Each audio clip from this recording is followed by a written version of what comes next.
the members of this ad hoc committee, the senior counsel and his team, retired General and former Minister Bheki Cele, good morning to you. Good morning to the members of staff of Parliament and the members of the media.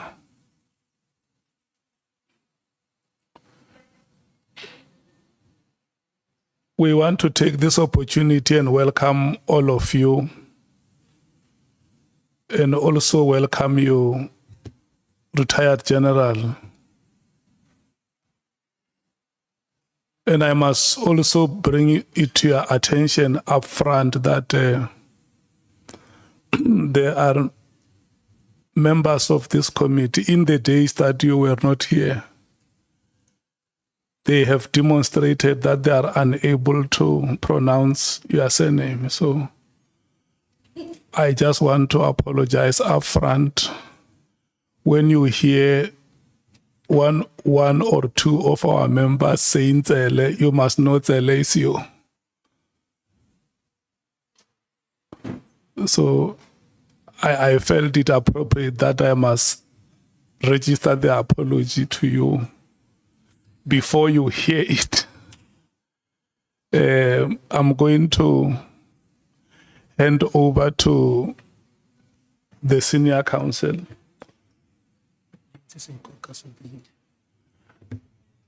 Yeah, or maybe before I hand over to you, SC, just indicate that Honorable James is going to join us later. That is the apology that we have for now. Senior counsel, can I? Good morning. Can I check with you if you want to assure us that the person who is appearing before us is the proper person? There's only one General Cele. He's in front of us. We consulted with him, or Larato did, for 3 days, and we satisfied that he's not an imposter and that he's indeed the man. So with your leave, Honourable Chair, Honourable Members, if you could please swear General Cele in as our next witness. Okay.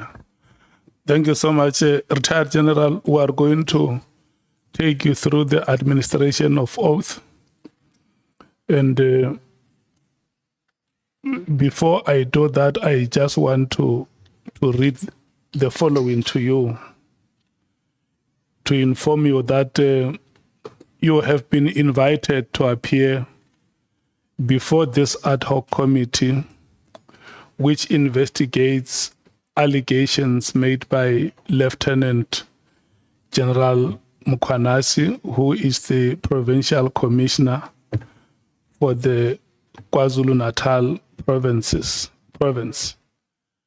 Our expectation is that you provide information to the ad hoc committee so that it is able to do its oversight work and properly investigate the allegations made by Lieutenant General Mkhwanazi. The allegations include, amongst others, alleged unlawful disbandment of the Political Killings Task Team, otherwise known as the NPKTT or the PKTT, alleged moratorium on the filling of vacancies within the South African Police Services, and alleged corrupt relationship between senior leadership within SAPS and members of the public, as well as political interference in the work of the SAPS. In extending the invitation, the ad hoc committee chairperson has indicated that you may provide such information to the committee if you so wish under oath in terms of the powers, privileges and immunities of Parliament and Provincial Legislatures Act. You have indicated that you wish to take the oath so as to be afforded the protections as provided in the Powers and Privileges Act. Please be informed that by law, you are required to answer fully and satisfactorily all the questions lawfully put to you, or to produce any document that you are required to produce in connection with the subject matter of the inquiry, notwithstanding the fact that the answer or document could incriminate you or expose you to criminal or civil proceedings or damages. You are, however, protected in that evidence given under oath or affirmation before the House or committee may not be used against you in any court or places outside Parliament, except in criminal proceedings concerning a charge of perjury or a charge relating to the evidence or documents required for these proceedings. Please be aware that in terms of Section 17.2 of the Powers, Privileges and Immunities of Parliament and Provincial Legislatures Act, a person who willfully furnishes a house or committee with information or makes a statement before it which is false or misleading, commits an offense and is liable for a fine or imprisonment for a period not exceeding 2 years. Retired General, you are required to take an oath or affirm that the evidence you are about to give is truthful. You may choose to take the oath or affirmation. Which one do you choose? I'll take the oath. Thank you so much. If you take the oath, you will state your names in full and say, I swear that the evidence I shall give shall be the truth, the whole truth, and nothing but the truth, and so help me God. I, Bheki Cele, I swear that the information I'll give will be the truth and the only truth. So help me God. Thank you so much, Retired General. SC, I'm handing over to you. It will be until 13 hours. Thank you, Honourable Chair, honourable members. Good morning, General. Good morning. Good morning, SC, together with the honourable members. And welcome, and thank you for your cooperation, that despite, I think, some earlier media report that you weren't prepared to cooperate. We found you to be most cooperative, and when we arranged to meet you, you had no issues, no problem. You confirm that? No, thanks for that. I was a little bit disturbed when the media said I'm not cooperating, especially one of the KZN people. At a big headline that fairly snaps the ad hoc. Yeah. I've never done that. Even the first cooperation, I came here with my own financial steam, buying my own ticket, my everything, but I still came here for consultation. You did. Thanks. I hope you get reimbursed, Maybe the chair will see to that. Yeah, I'll be glad because flights coming down here from Durban are not very cheap. And just in terms of your designation, if we can just get that out of the way. I asked you earlier, we always ask you, do you prefer to be called General Cele, former Minister Cele? Because the designation general, that designation was conferred on you much earlier when you were the National Commissioner, and that was under a previous administration. You didn't give it to yourself. No, I didn't give it to myself. The general of the South African police, at any given time with the police, there is one general. There can be others, but general is one. As at the present moment, there is one general in the police.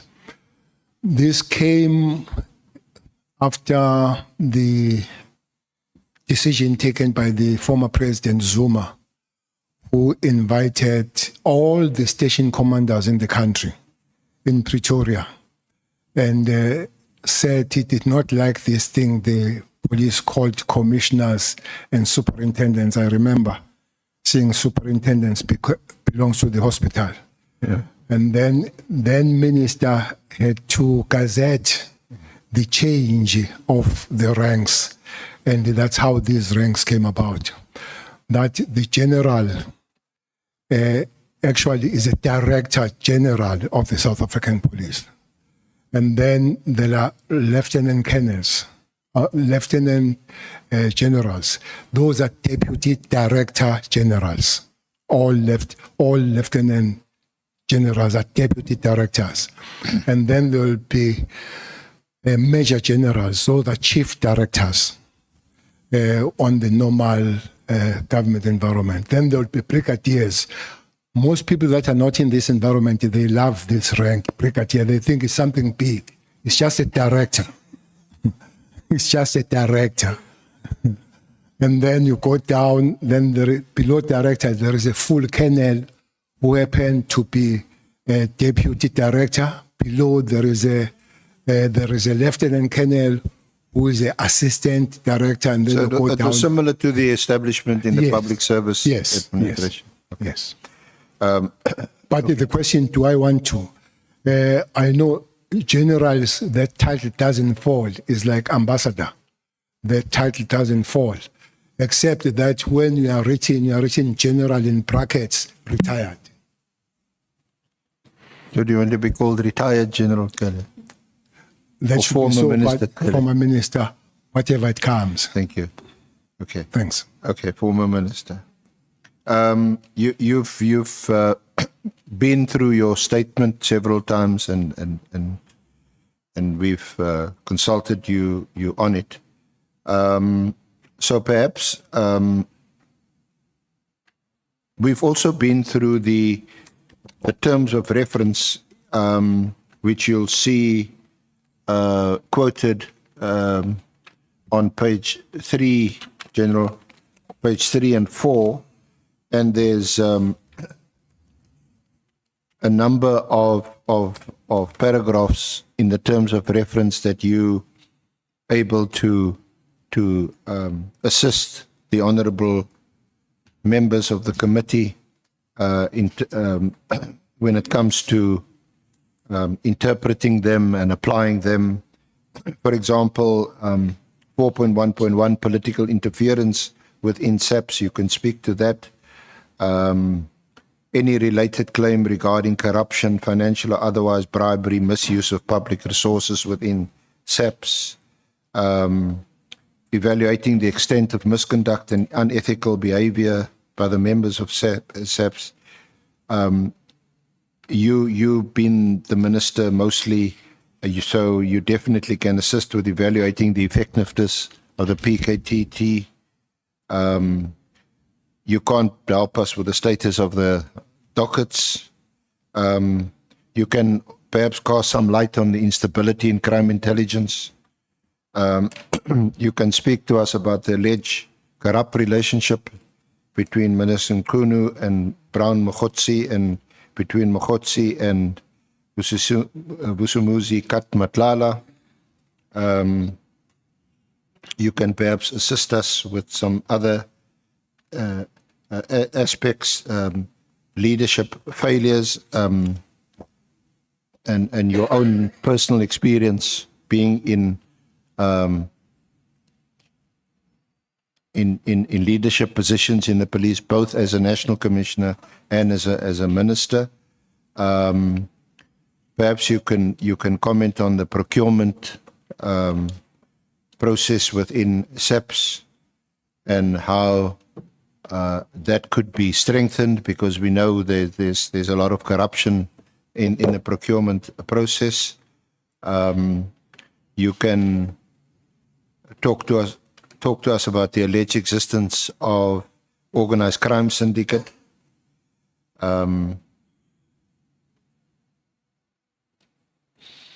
You can also perhaps talk about the failure of any organ of state or member of the executive complying with their legal obligations. Your own experience with members of parliament and any allegations with regard to classified information, especially the leaking of classified information, and how that links with criminal syndicates. You could perhaps assist us commenting on how public trust can be restored in the police, given your experience and perhaps any conflicts of interest that within SAPS itself. We know that there's jurisdictional issues between national, provincial, between provincial and deputy national commissioners and their role that they play from head office, and the PKTT itself as a national unit, but largely focus on KZN, who has jurisdiction. So those are some of the issues you can assist us with. Would it be fair to say that, General? You've got to speak into the microphone. You're never a man short of words. The nodder's not going to pick. They're not going to pick it up. No, that's fine. Thank you. So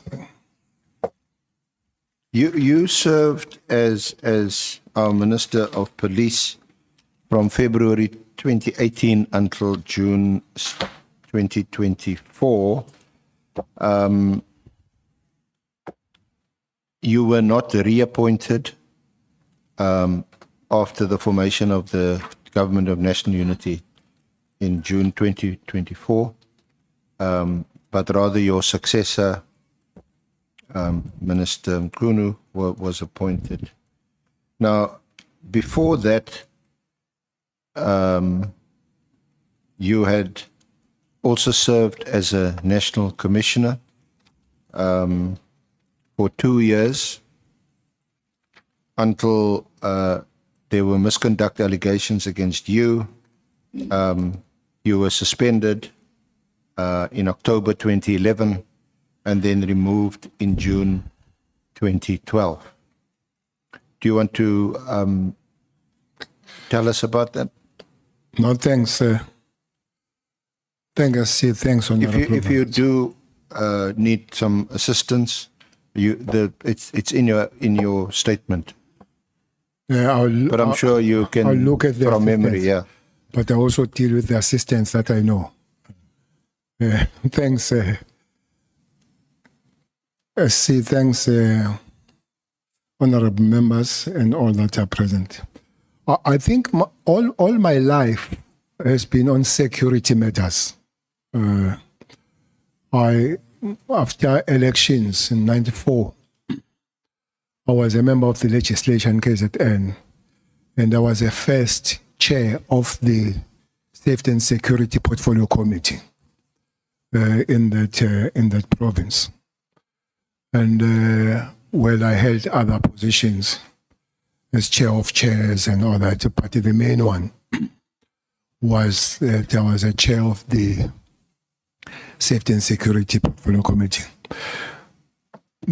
That was a province which was very violent and a lot of turbulence even after elections.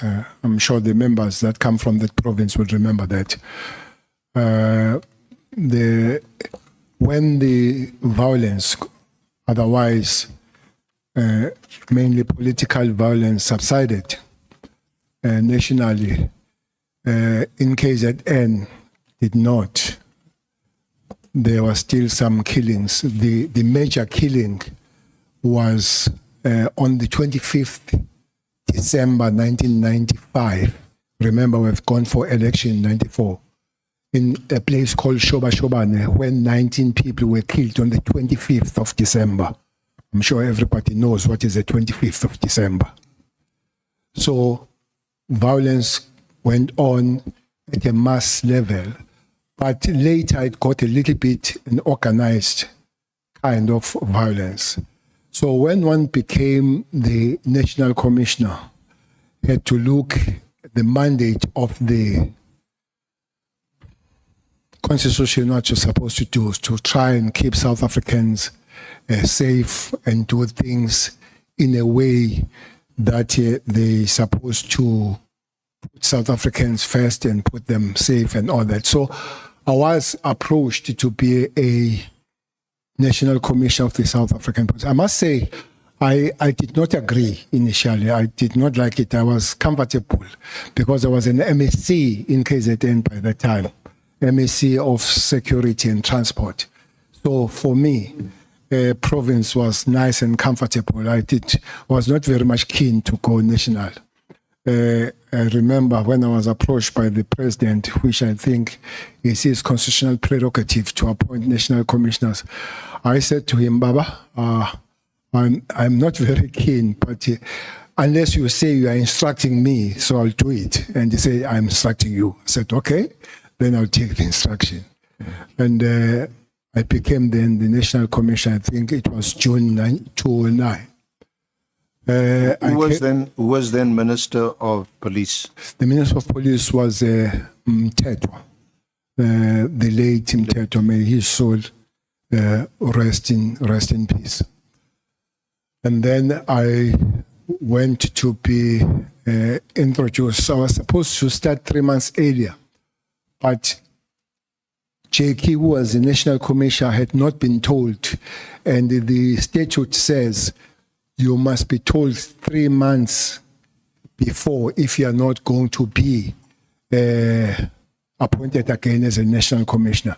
So that's what delayed my appointment, that it came in July 2009. So as it came, I was introduced in Mahlambandlovu.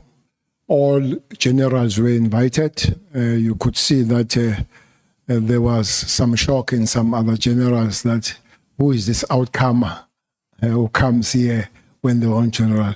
But one adapted quite quick, and the working relationship with all the generals was very cordial, with except a few.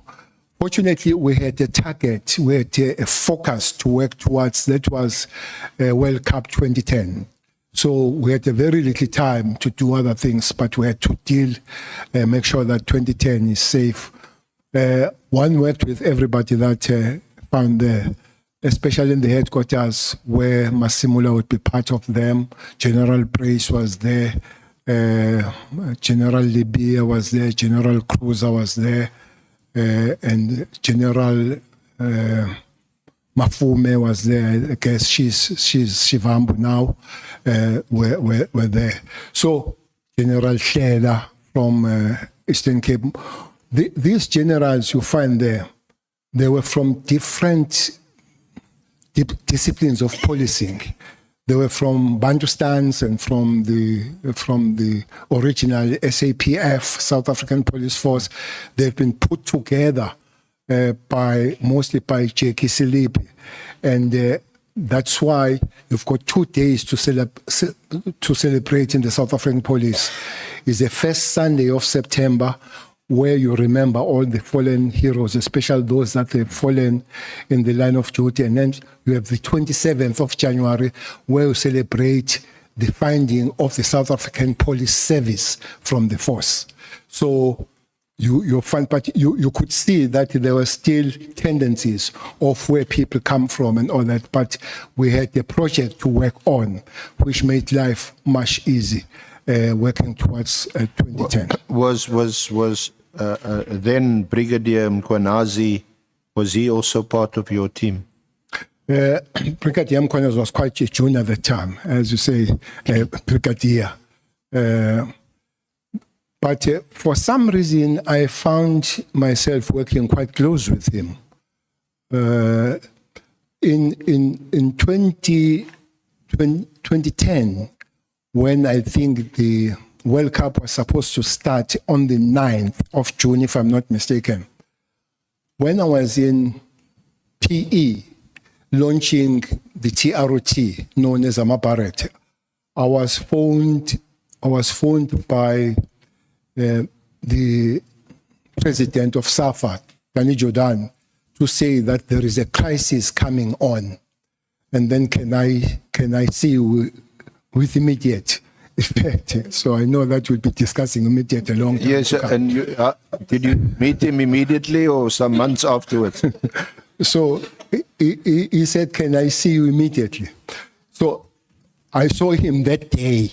That immediately was that day when I saw him. I flew from PE straight to OR. I find him seated there with Valk. I forget his first name. Valk was the Secretary General of FIFA. Jerome Valk. There was a problem. This was around March now. There was a problem that the World Cup is being taken away from South Africa. There was a big clash between Valk and FIFA President Blatter to say, you said the cup must go to South Africa and there is a lot of crime in South Africa.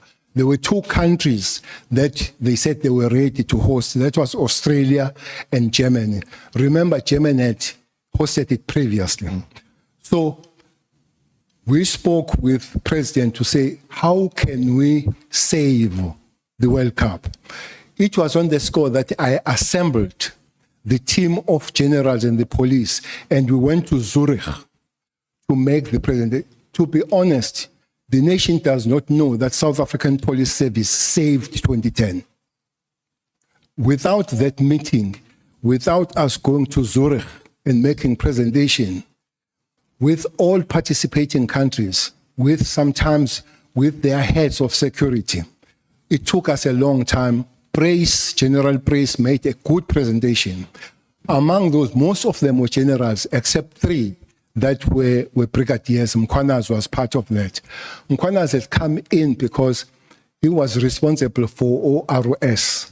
This is a response services, which puts together all special services, special forces of the South African Police.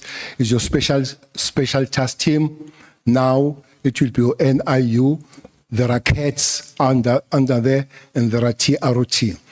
That time, there was no TROT, and I think there were no CATs. Specifically, it was Special Task Force and NIU. Then Mkhwanazi was part of that. And for some reason, we worked quite closely with him. I'll come back what happened as he becomes the first or the acting National Commissioner. So we made the presentation there. All countries were saying, are not going to go to South Africa. The people that were leading that rebel were British.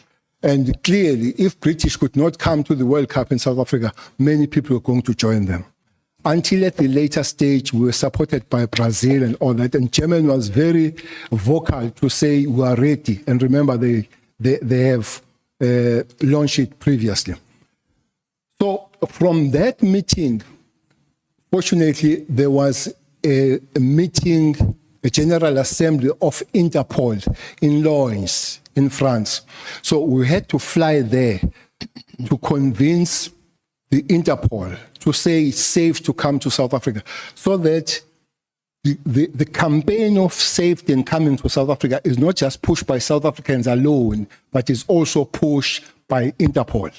That's how then we managed to work on the 2010 coming to South Africa. So that's why I'm saying that we had a project to work on, so we had not much time of differences among and between ourselves as officials in that particular time. And finally, 2010 did come in South Africa.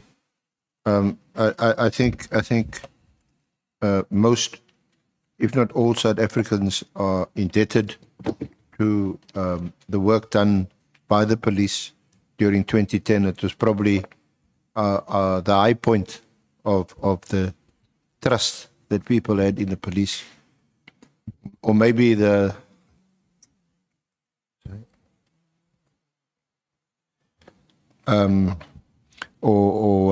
so that there was a high level of trust, or maybe the crooks and the robbers just took a break in 2010 watching football.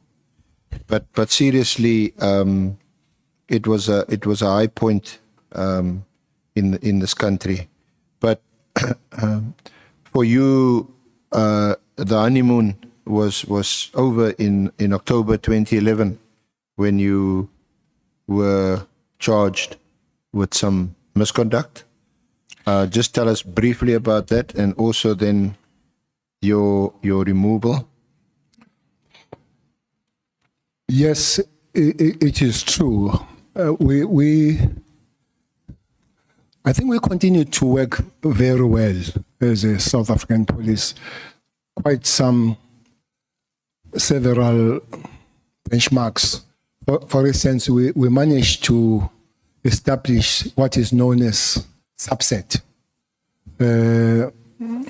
South African Police Service Education Trust was established at that time under that management. It's quite big today. I know that its job was to help the young orphans produced by the death of the officers that dying on the line of duty. So those were things to do. One other thing was the well-being and welfare of the police. We wanted to see them fit. They behave better. So we also negotiated. South African police, even today, they've got a special reduction of about 20 to 30% with Virgin Active in the country. It was negotiated at the time to work on that. So quite good things happened in that time, working with the collective of the management in that particular time. One report we received was the fact that the Waghuis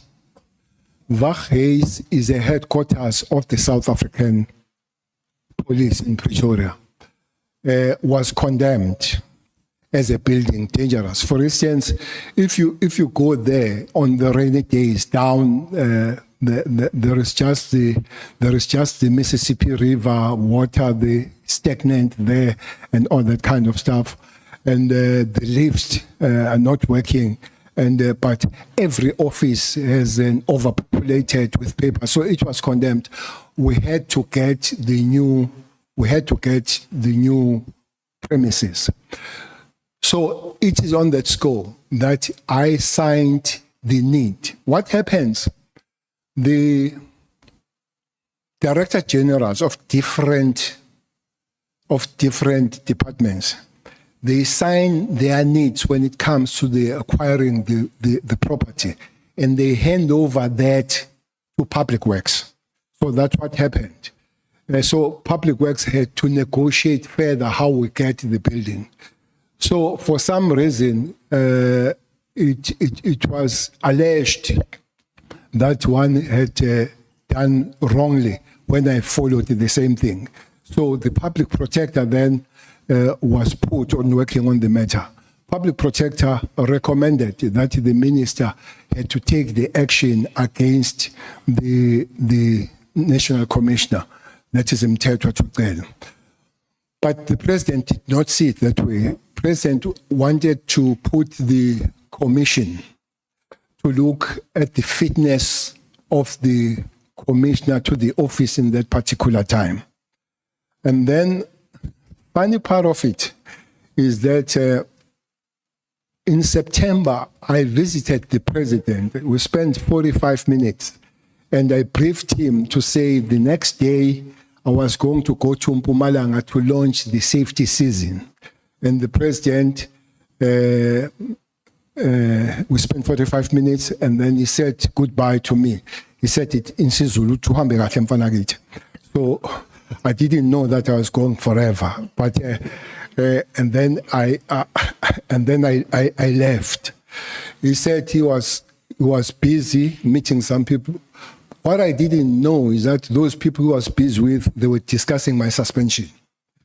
And then, as I was at work in Mpumalanga, I remember we arrested somebody with a big bag of dagga. The journalist came to me and asked me, "What do you want here? Because you are suspended." I said, "No, I'm not suspended." They said, "No, you are suspended." I checked with the staff. If they check, I was told that at 2:15, the president has in live TV read my suspension on TV. So I was supposed to go there with Mkhwanazi to that operation, but I don't know what time. In the morning, I was told that Mkhwanazi was not going to come because he has been phoned the previous night. He is now the acting national commissioner. No, he was phoned the previous night that he must not go, he must go and see the minister. So the rest is that then he was to be made the acting national commissioner, which means minister and the president, they know that they're going to suspend me, but they allowed me to go and be suspended on the field. And as I was busy working. So as I came back, I was then suspended national commissioner. But the announcement was made as part of suspension that Judge Mohoro would lead the commission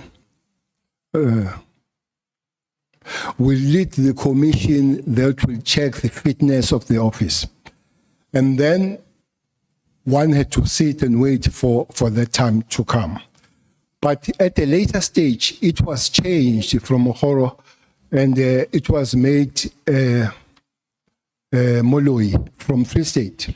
And I was told that the minister phoned the president and told him that the minister was too close to Judge Mohoro because she was working as one of the trustees of the Education Trust, which was chaired by Smangaliso Mkhajwa.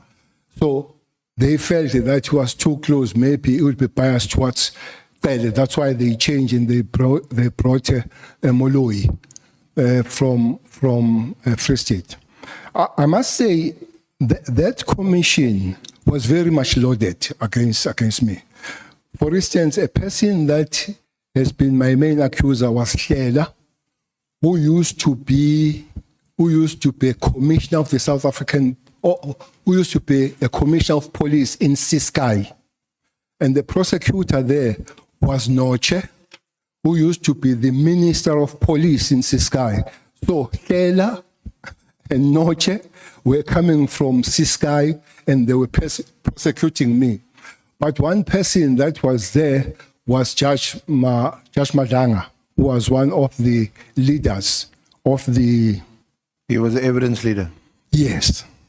And then finally the decision was taken. I was found not to be fit for the office, and then guess in 2012, then I was fired. But we know that you subsequently challenged that decision. You took it on review, and it was granted in the High Court, although it was not opposed by the South African Police or the Minister of Police, and you were then cleared.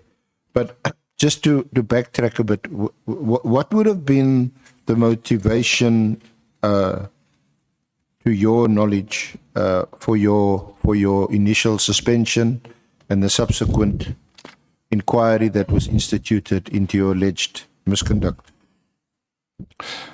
Well, I don't know. Maybe it will be accumulation of being delinquent, because there were orders that I refused to take.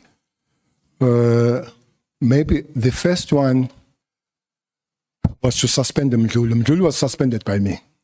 Richard Mkhwanazi. Yeah, Richard Mkhwanazi was suspended. Was he the head of crime intelligence Yes. at the time? Yeah. Funny enough, Mkhwanazi was employed June when I was coming in July. And funny enough, is the only Lieutenant General I know that was interviewed by the panel of ministers. Usually it will be the officials, the DGs and all, but he was, I think, if I remember, there were about 3 of them. The one I remember was Mtetwa and Kwele and the others. So he came there before the National Commissioner came. So that created some problem between the National Commissioner and the head of intelligence. And the head of intelligence mostly would be reporting direct to the president, which I don't think is a problem, but also reporting to the minister, which then I think it's a problem, because it's a National Commissioner that is supposed to be reporting to the minister. The second one, I remember that both the minister and deputy minister was Deputy Minister Mbalula and Mtetwa. They came to me and they said they've been sent by the president and instructed them to tell me to fire General Shabalala. Sean Shabalala was the head of PSS. I didn't have the reason of firing him. Instead, I shifted him from PSS to IT, where he went to grow the IT of the South African police. So there were quite some few of those things that I thought it would not be proper to follow all those instructions. I remember that one brigadier, Tau, he was fired when he was in Algiers en route to France in preparation of the trip of the president, and I refused that he must be fired on that way without following. So I would guess, this is my guess, that it was accumulation maybe of being transigent in some matters. It came to that, but I believe that the building issues had less or nothing altogether to do with that kind of firing. So after you you were dismissed in 2012, thereafter you went back into or took up political office again after that as a deputy minister of agriculture. That was 2014. Yeah. After election. Well, there is an argument that people will say that the president was kind to me to take me back as a deputy minister of agriculture. Actually, that's the only time that I was out of the security establishment. I don't think so. I think either the people of South Africa or the ANC did take me back to Parliament. I remember that I was almost number 1 to every list that ever existed. Provincial to national was number 10 and all. So there was no way that I guess somebody would have been ignored. I remember that Minister Senzo Mchunu was going to be premier of KZN, and he went to the president to request that I go back to province so that we can strengthen the province. The president said no.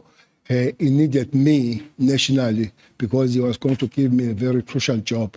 And indeed, I was a deputy minister of agriculture. It was quite crucial because one was looking after fish and forest. So after that, then there were elections, or there was a conference of the ANC which changed the guard and Ramaphosa became the president. And then we went for the election, and President Ramaphosa, and then appointed me then on February 2018. Remember, that was still the 5th administration. It was not 6th administration yet. It was the 5th. So I became the minister on the 5th administration for the first part of the year before we went for elections for the 6th administration. So there where then the question of this political killing task team comes in, because it was formed in the 5th administration, not on the 6th administration. So before we come to your tenure as Minister of Police, can we just discuss or get your views briefly about the allegations that gave rise to the establishment of this ad hoc committee? The allegations made on the 6th of July by General Mkhwanazi, when he raised a number of what was clearly very serious issues within the South African Police Service. And given that you had spent a considerable time in the service, both as a National Commissioner and as a Minister, it would be of interest to us to hear how your response was at the time, if any. What did you think? Can you just discuss that briefly?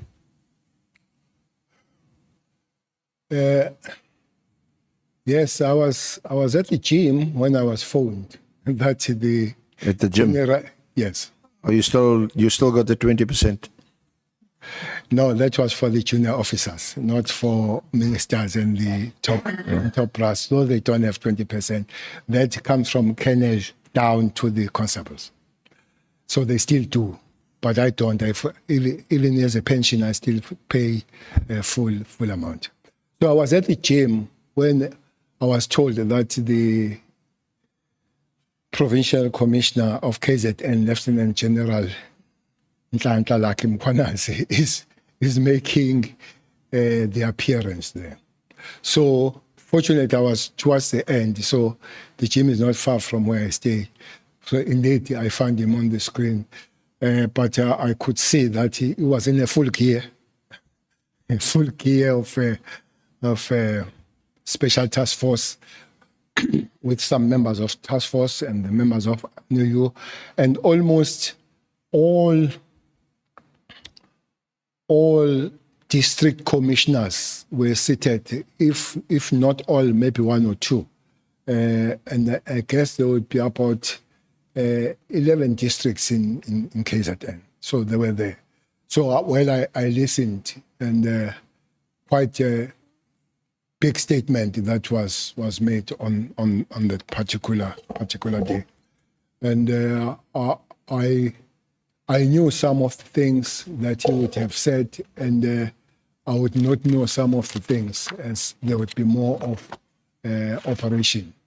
But I realized that one of the major problems was the issue of a task team that was dismantled.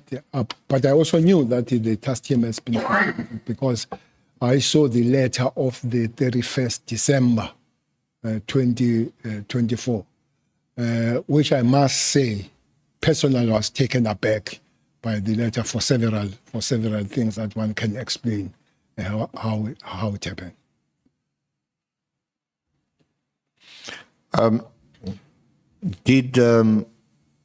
Did these allegations made by General Mkhwanazi during the press briefing, did it surprise you? Did it take you aback? Were you, what was your reaction?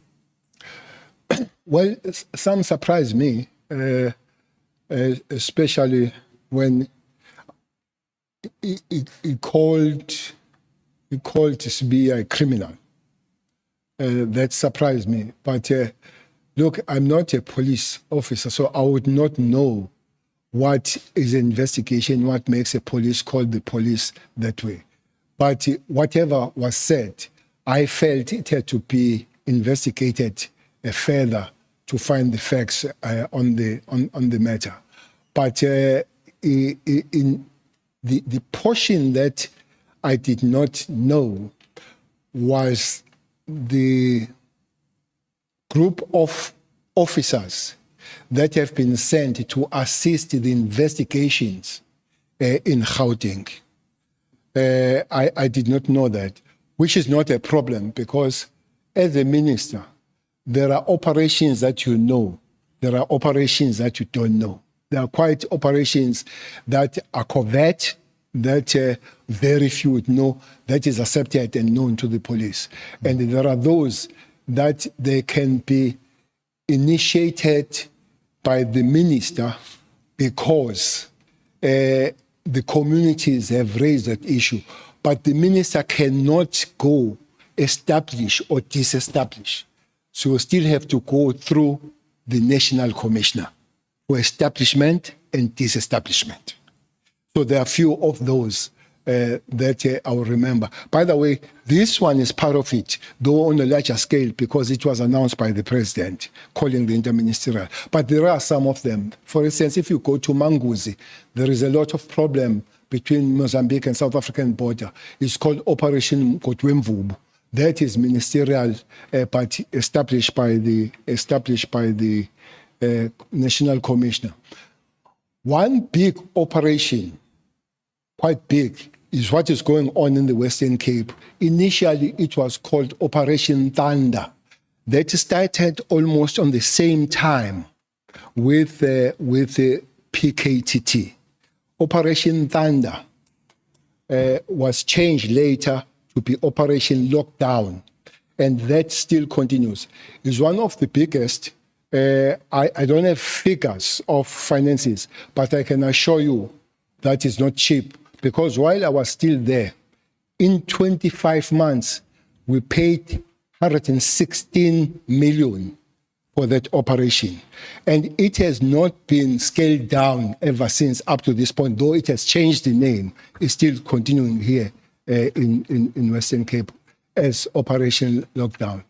So it's an operation where almost every second month, police from different provinces are invited to come in Western Cape, and all those police SC, they live in the hotels, 200 of them, and there was a negotiated price for them to be, which was 800 rands a night for a single police in the hotels. So you would imagine that is expensive for 200 people to sleep 800 rand a night in the hotel from 2018 up to this point, because it's still continuing. So it's not true that it's only PKT that has been operating and paying money for. There are other operations that have happened. This Operation Thunder is one big of them.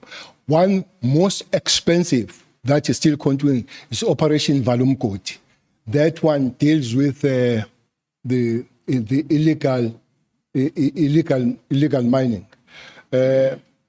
Again, that one is not ministerial, it's interministerial, because it was also demanded by the president, and the JCPS cluster sat down and invited other relevant departments. One was the Department of Minerals, because it was touching on them.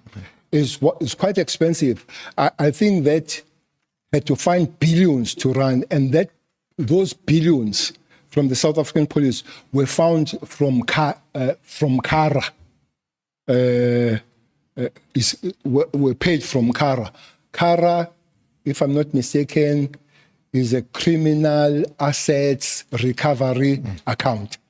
So that's the money that is put there in that account having been taken from the criminal activities so that it finds the fighting of crime again. So I think it's quite expensive that most departments got some serious amounts.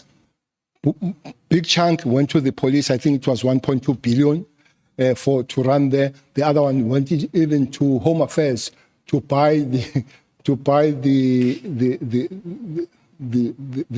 equipment to cross the river.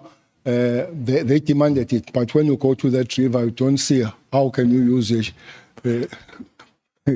How do you use not a ship, these small things to cross the river? But it also is the first money that bought things like drones. I'm sure you have seen the drones. That thing came under that Operation Valumkoti, working on the illegal crossing and all that. I think that is still continuing. So again, it's a level of a cabinet by the president.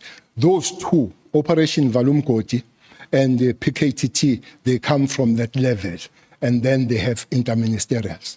So just still briefly on the July 6 media briefing, when General Mkhwanazi spoke about the infiltration into the criminal justice system, into the NPA, magistracy, the justice, judges, and this was sort of spearheaded by drug cartels. Was this new to you? Was this a revelation to you? Or has this always been the case? Or is it just a recent development or phenomena? Your comments on that? General Mkhwanazi is not the first one who made this allegation of this infiltration. If I'm not mistaken, it was said by Judge Tulare here in Western Cape. I think I have... Yeah, you refer to a judgment. Judgment. It's on page 6 of your statement, General. Yes. Well, the members, I guess they have it. But the judge, this is before Mkhwanazi, where he says, maybe reading that the evidence further shows that the 28 gang and the mobsters in particular are breathing heavily on the necks of the public prosecutors, not only the police. He continues to say, these are prosecutors who guide the investigation of organized crime and institute criminal proceedings against its members. Such prosecutors are under constant and permanent threat to their lives and that of their close families. The evidence also shows that the mobsters have now moved gear upwards and are interfering with the decorum of the courts and the independence of the judicial officers. So this is the judge saying, not Mkhwanazi. So Mkhwanazi is saying this thing much later than the judge has pointed this thing. And testing the judicial oath of office, especially the word without fear. SC, there are things that frustrate if you work with police. Now, across the justice system, one major problem for the police is something called bail.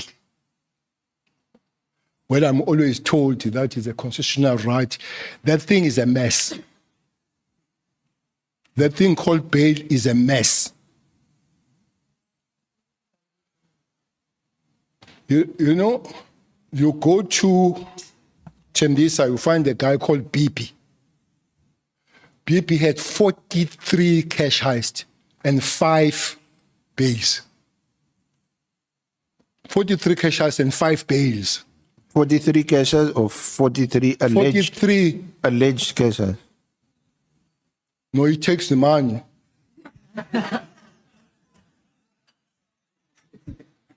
Maybe it's not alleged if he doesn't take your money. But, well, he's arrested now. But he has been arrested and getting bail, arrested and getting bail, and arrested and getting bail. So police get frustrated with that. One major frustration was a guy called Ntuli, not this one. Ntuli is accused number 5 in the case of Meyiwa. Senzo Meyiwa. Yeah. Ntuli, as we speak, he's doing 6 life sentences. He was found guilty and sentenced, but got an appeal, or got the right to appeal and given the bail. When he has been found guilty and sentenced to 6 life sentences, still given the bail. And some of the people that he went after are those that gave evidence against him for him to get life. This is a bail, animal called the bail. So it's a problem for the police, but we're told it's a constitutional right. The second one will be non-cooperation of maybe prosecutors. But just to pause there, it's a constitutional right, yes, because when you apply for bail, it's still just an allegation against you. Now, of course, we've got the chapter 6 where it's murder, rape, robbery. Then the onus shifts to the defense, to the accused. But ordinarily, you've got a right to bail unless the state can show that you're a flight risk or that you're likely to commit the crime again, etc., or that you're a danger to the public. But what we need to understand is the problem bail, or is it because, for example, the cartels and the which seems to be suggested by Judge Tulari in his judgment, like the 28 gang, 27 gang, big year in the Western Cape, that they've infiltrated also the prosecutors and the magistrates. Is that part of the problem, or is that not the problem? Or is it a problem that bail is too readily? And the judicial officers. And the judiciary. And the judiciary at first instance, very rarely, they hear bail appeals, but they don't. You don't go to a judge to get bail unless it's during the middle of the night. I think Mlife's one was held by the judge. What's that, General? Chike Mlife one was held by the judge. Yeah. And they granted it.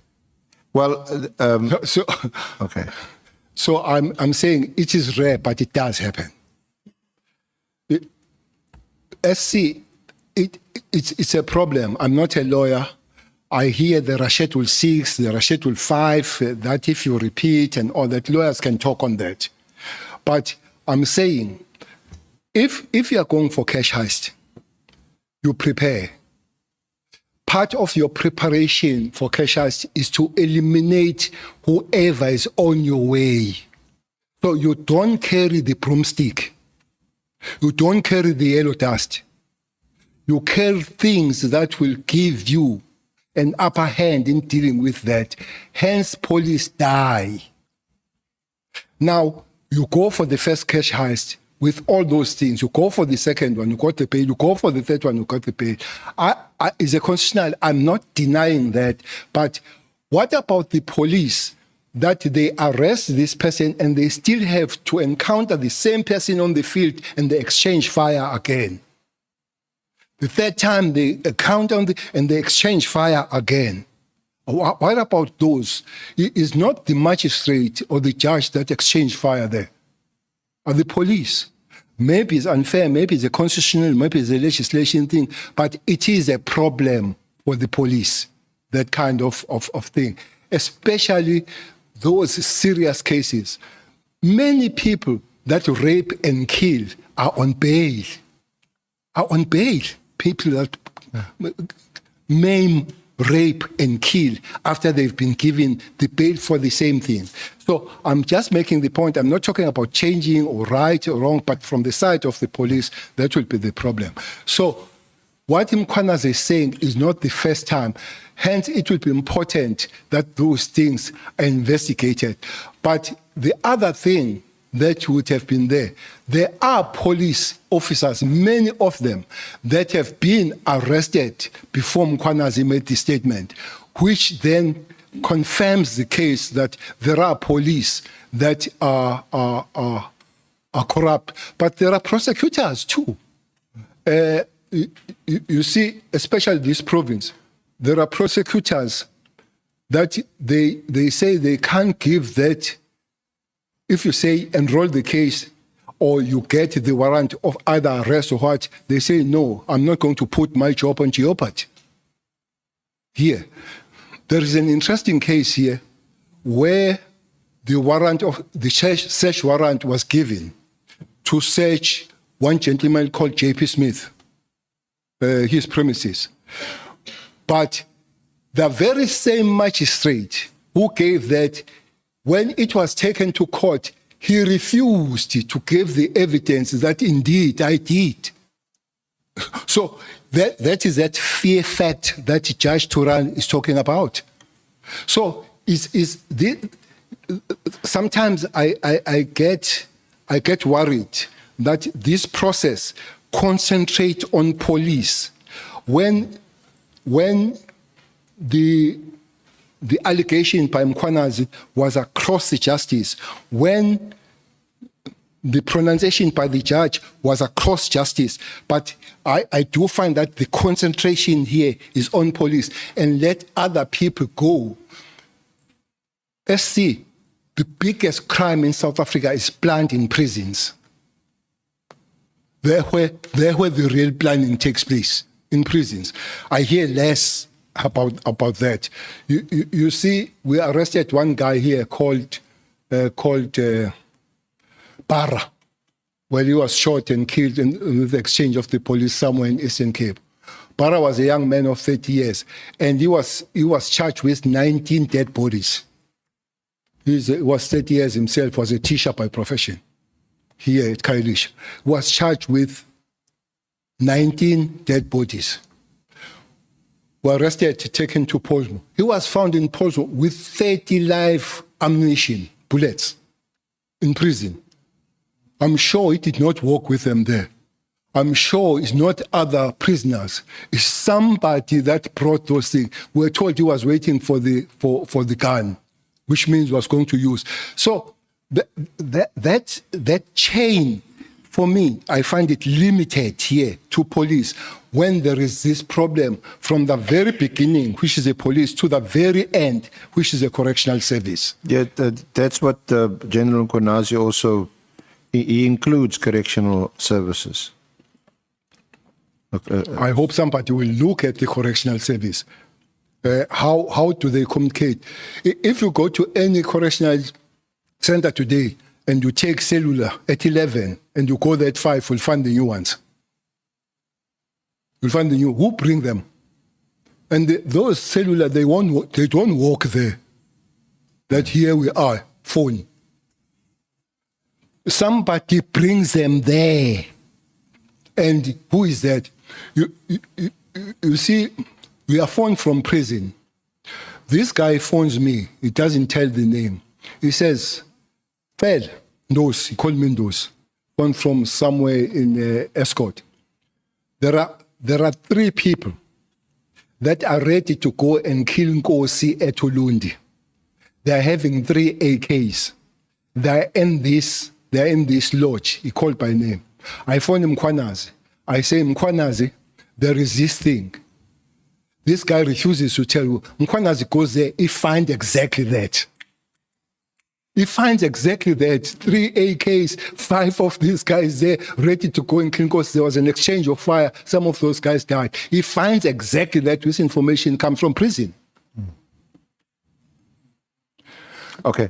General, I'm sure you can give other examples But you seem to confirm General Mkhwanazi's statement in that regard, that the correctional services is also infiltrated. And we know that from the now pretty notorious case of Thabo Bester, where you organize your own escape and you leave a body in your cell. But let's move on from there. Let's talk about the when you were appointed minister in 2018, and then the establishment of the interministerial committee.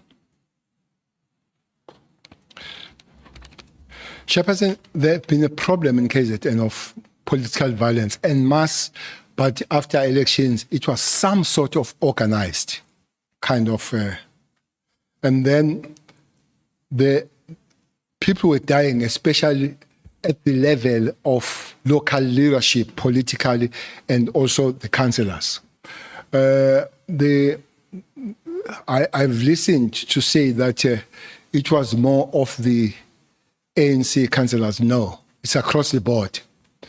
Quite several of the NFP, ANC, IFP, even EFF, DA, as we speak now, we're dealing with it. Those that are dealing with it, I left when they were dealing with it at Mpofana. The councillor that killed the family stood outside and banned the whole family and said his house has been banned. And I'm sure that guy didn't know that there's something called forensic. And the forensic discovered that he has done it. He has been sentenced and all that. It's happening. So, President visited the murder scene of Kashana Mchunu, was a councillor there in Maritzburg.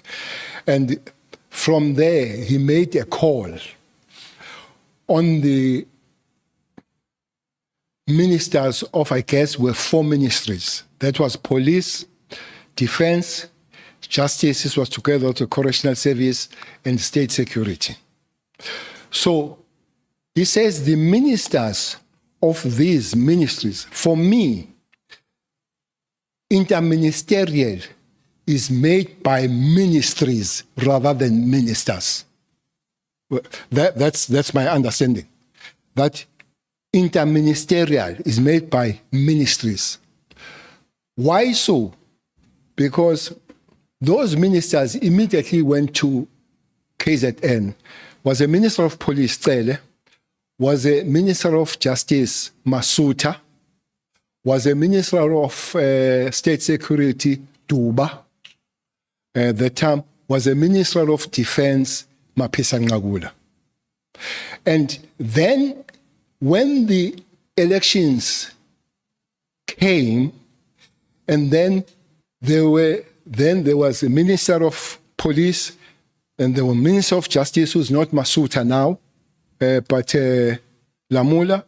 There was a minister later, Mdise, and there was initially there was only a deputy minister when it comes to state security, which was Zizugodwa, and later Nchabeni came on board. So they continued with the interministerial because these ministries were there.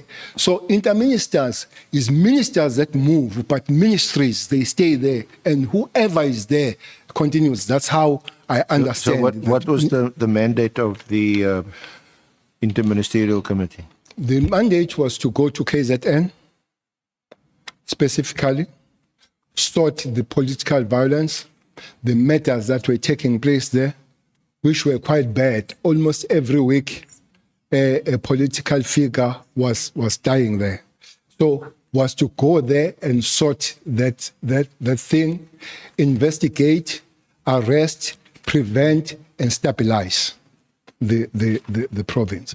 So when we went there, there was a committee, or there was some sort of a team that was provincially working there, led by General Piliza, and then there will be Brigadier Makashalala, who is here in Western Cape now. There would be Chiga, who was a head of intelligence in KZN. We sat there as this interministerial. We were given the report. We all agreed, without taking it further, that there is a zero work on this death that is happening here. So we had to then, according to the interministerial, try to start something better.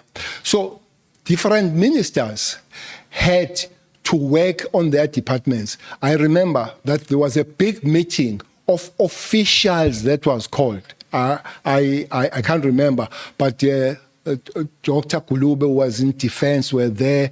I think the DG of Justice were there. The DG, National Commission or Provincial Commission of Correctional Service were there. Those officials, they had to go and hash the plan and report to the interministerial.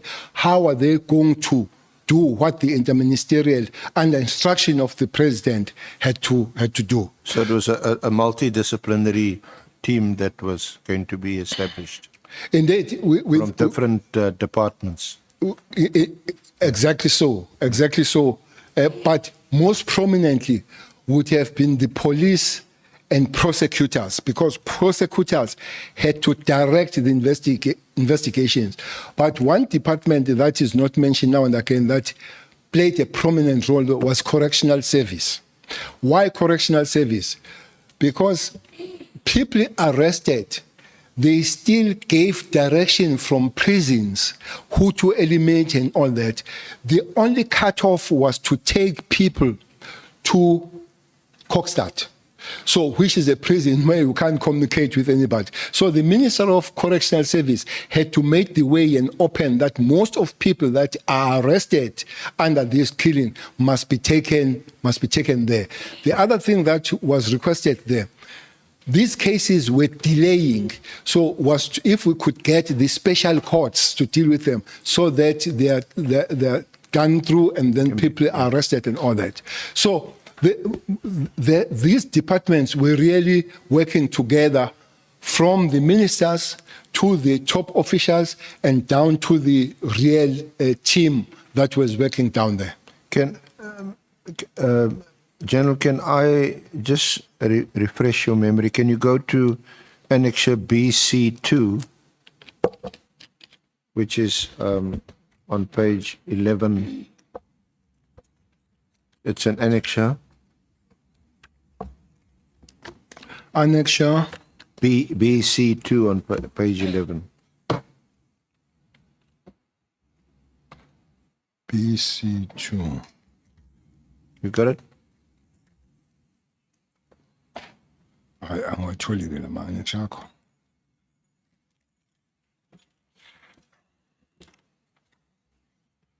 Oh, okay.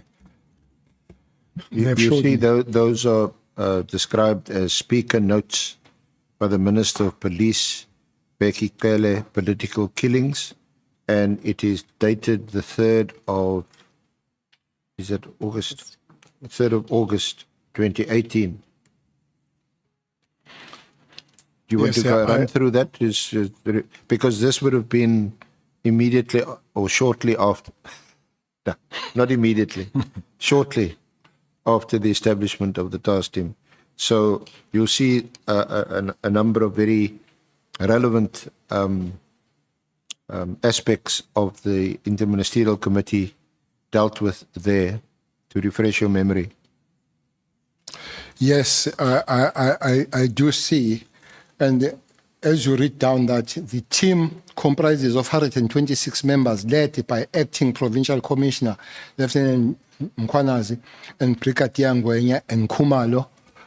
The National Prosecuting Authority has also dedicated 16 experienced, seasoned prosecutors. So from there on, the team kicked in as the interministerial or a multidisciplinary approach. So others would follow, like courts, but this one immediately kicked in.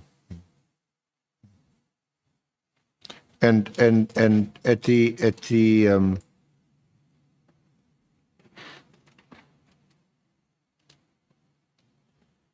And subsequent to this, the Mkhwanazi and Khumalo, they would report on a 2-yearly base, or they would report to the Interministerial Committee twice a year on progress or on what they were doing, and you would then hold a press conference, the IMC, and you were because you're the key person involved as Minister of Police, you would then address the media based on the reports you were getting from the political killing stars team. Well, there were several of these briefings. People responsible were invited to go down. If you're there, you can see. I'm referring to, go to page 16 also of the annexures. Page 16. Annexure BC3 starts on page 15, and you can.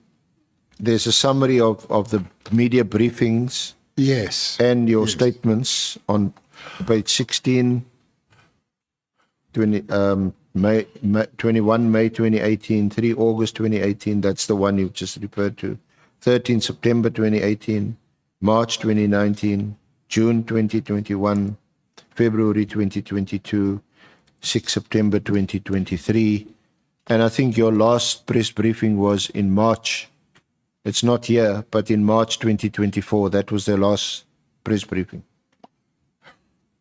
Well, initially, these briefings were intense because of the work starting, but as the work happens, they become a bit slowly. But the members of the IMC will go and be briefed. Mostly would be briefed by the officials of the departments, having been briefed by the task team. There will be members of the task team, especially the higher echelons like Khumalo, like Gwenya, like Mkhwanazi, and all that, and those that would have been invited, and the prosecutors and the people from correctional service. I remember that Ngele would be there.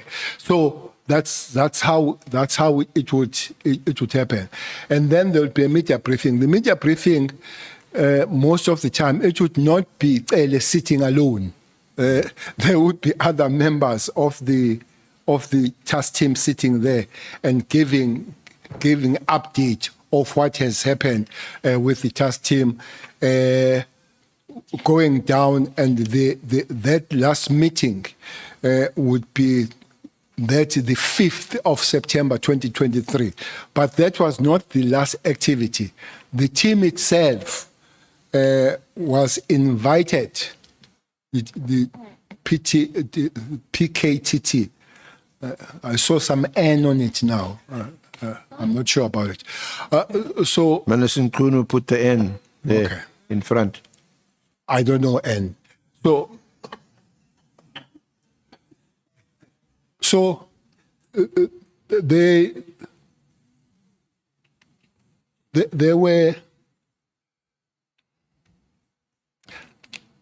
there are two things towards the end, towards the election, that this team was doing. There's a major operation that they do at Kwanongoma, where Mpangazita comes from, where in the municipality, they have arrested the municipality manager, the finance manager, and the supply chain manager. They are all arrested by this team. So I had a lady called Diaz asking. Before you get to the lady called Diaz, fine. Can I please interject you? Okay. You referred also to the 5th of September. That's 2023. That's an important meeting, an interministerial committee meeting.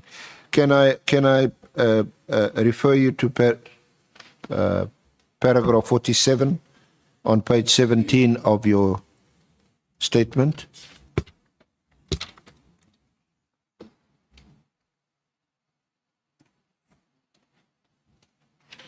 Right.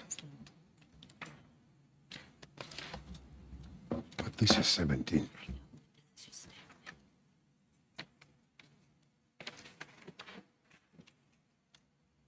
Okay. Because this is important in the context of Minister Mchunu's evidence or contention that the PKTT had been dissolved, Okay. and that it was, according to him, an illegal, unlawful structure since 2022. So just talk us through some decisions that were taken at that meeting on the 5th of September, and who was in attendance. But I'm sure the whole minutes could be available. So, present in that meeting, I think it was Cele, Lamola, Matale, and Dise and the Premier of KZN apologized. So that was interministerial then. And then I think 4 resolutions, that is on the 5th of September. It was attended, it was Lamola, Matala. But if you go to resolutions, Yeah. 47.1, the first resolution was that Minister Lamola would engage the NPA on the matter of dedicated courts for political killings, which means there are activities of this committee that are still going on, have not been accomplished. One of them is this court issue. The second one is, the second resolution was the Minister Lamola was to deal with the issue of transfer of prisons to Koksat prison. There was a problem there. They will be transferred, and unknowingly to the team and the investigating officer, somebody will take them back to where they come from and continue with their activities. So the minister had to deal with this, that those that are taken to Koksat, they stay in Koksat.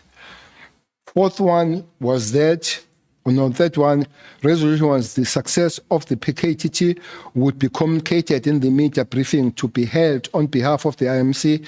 The media briefing eventually took place on the 6th, 2023. Obvious. 4, the final resolution was that the PKTT could not dissolve and that it must continue.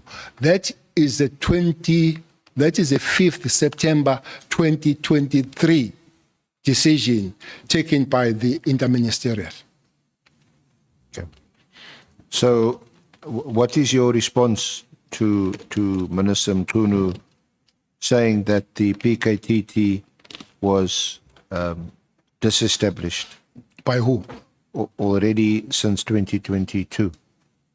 Disestablished by who? Well, it's not quite clear what he's saying, who said so. I think we have asked him, I think honorable members of the committee asked him, and that it's an illegal structure. The president instructs the ministries. The ministers go there. The ministers call their relevant top officials of the department to bring all components together. They come together.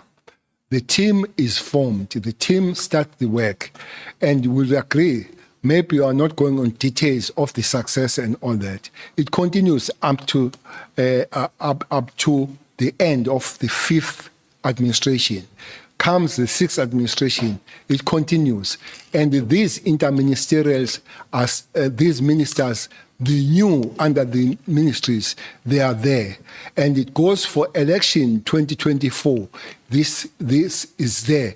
I don't remember anywhere as the chair and those that we're working with talking about dismantling this team at all. What I would also remember is that, I guess, if I'm not mistaken, on the 7th of March, 2024, the same team went to brief the president about the activities that they were doing in Fort Hare, since it was requested by the president to look at the matters of, we can come, how it came about on that one. So this is now March 2024. We're going for election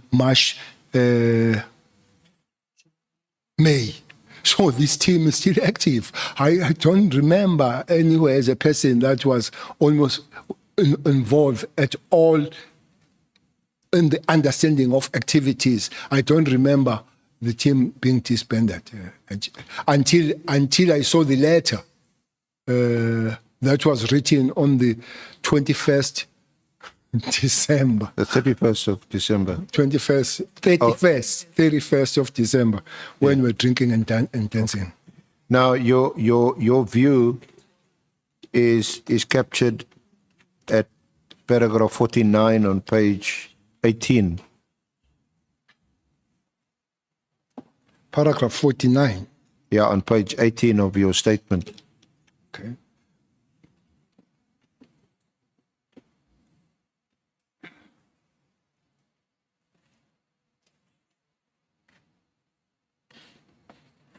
Yes, it is there. That's how You want to read that into the record? In my view, PKTT was established by the IMC under the leadership of the President, and therefore only the IMC could disestablish it.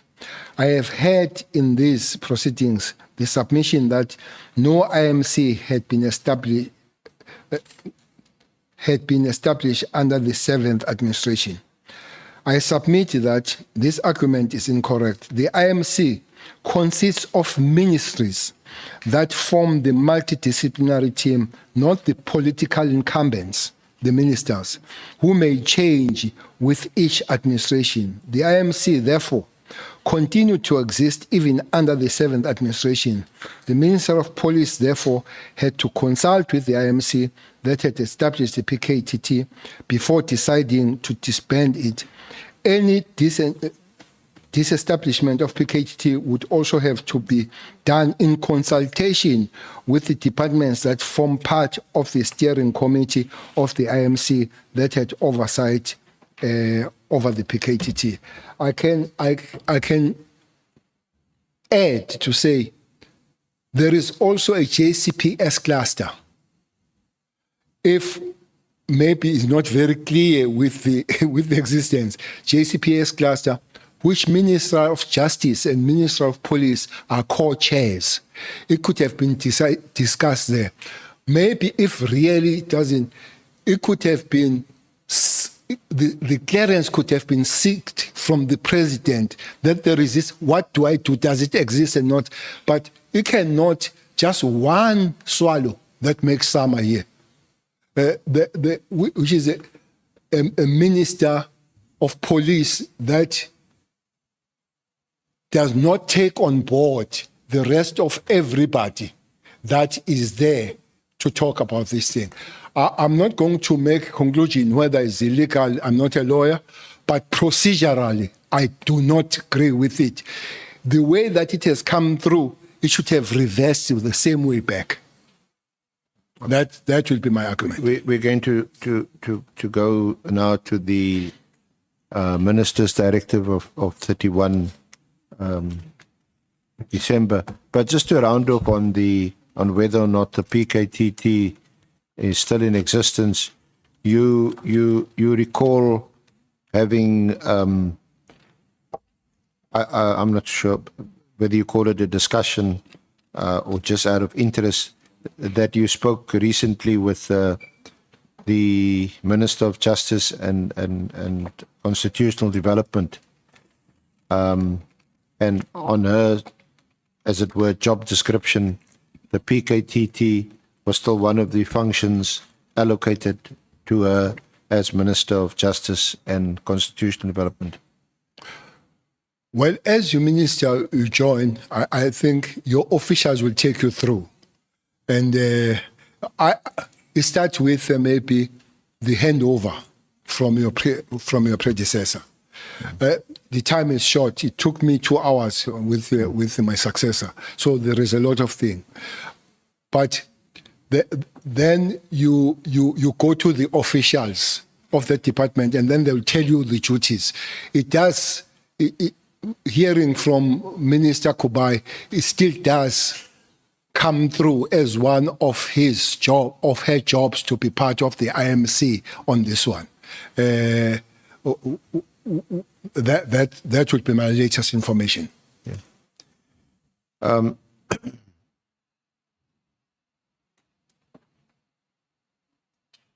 The directive of the 31st of December 2024, you'll find it next to your statement as Annexure BC4 on pages 49 to 50.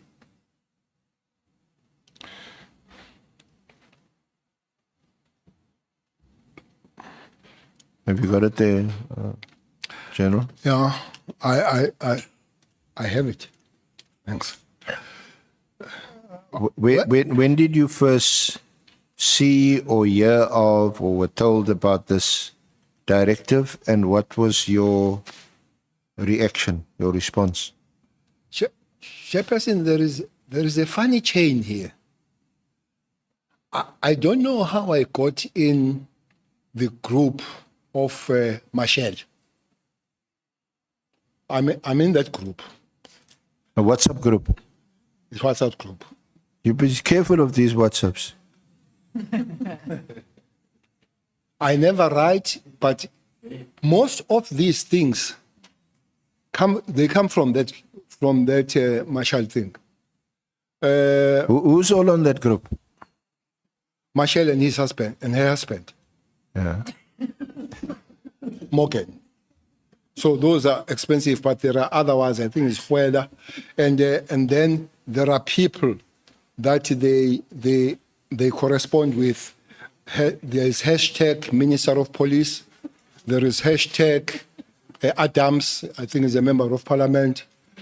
There was a hashtag chair of Portfolio Committee. I don't know if he's still there, but he was also corresponding very closely with Michelle.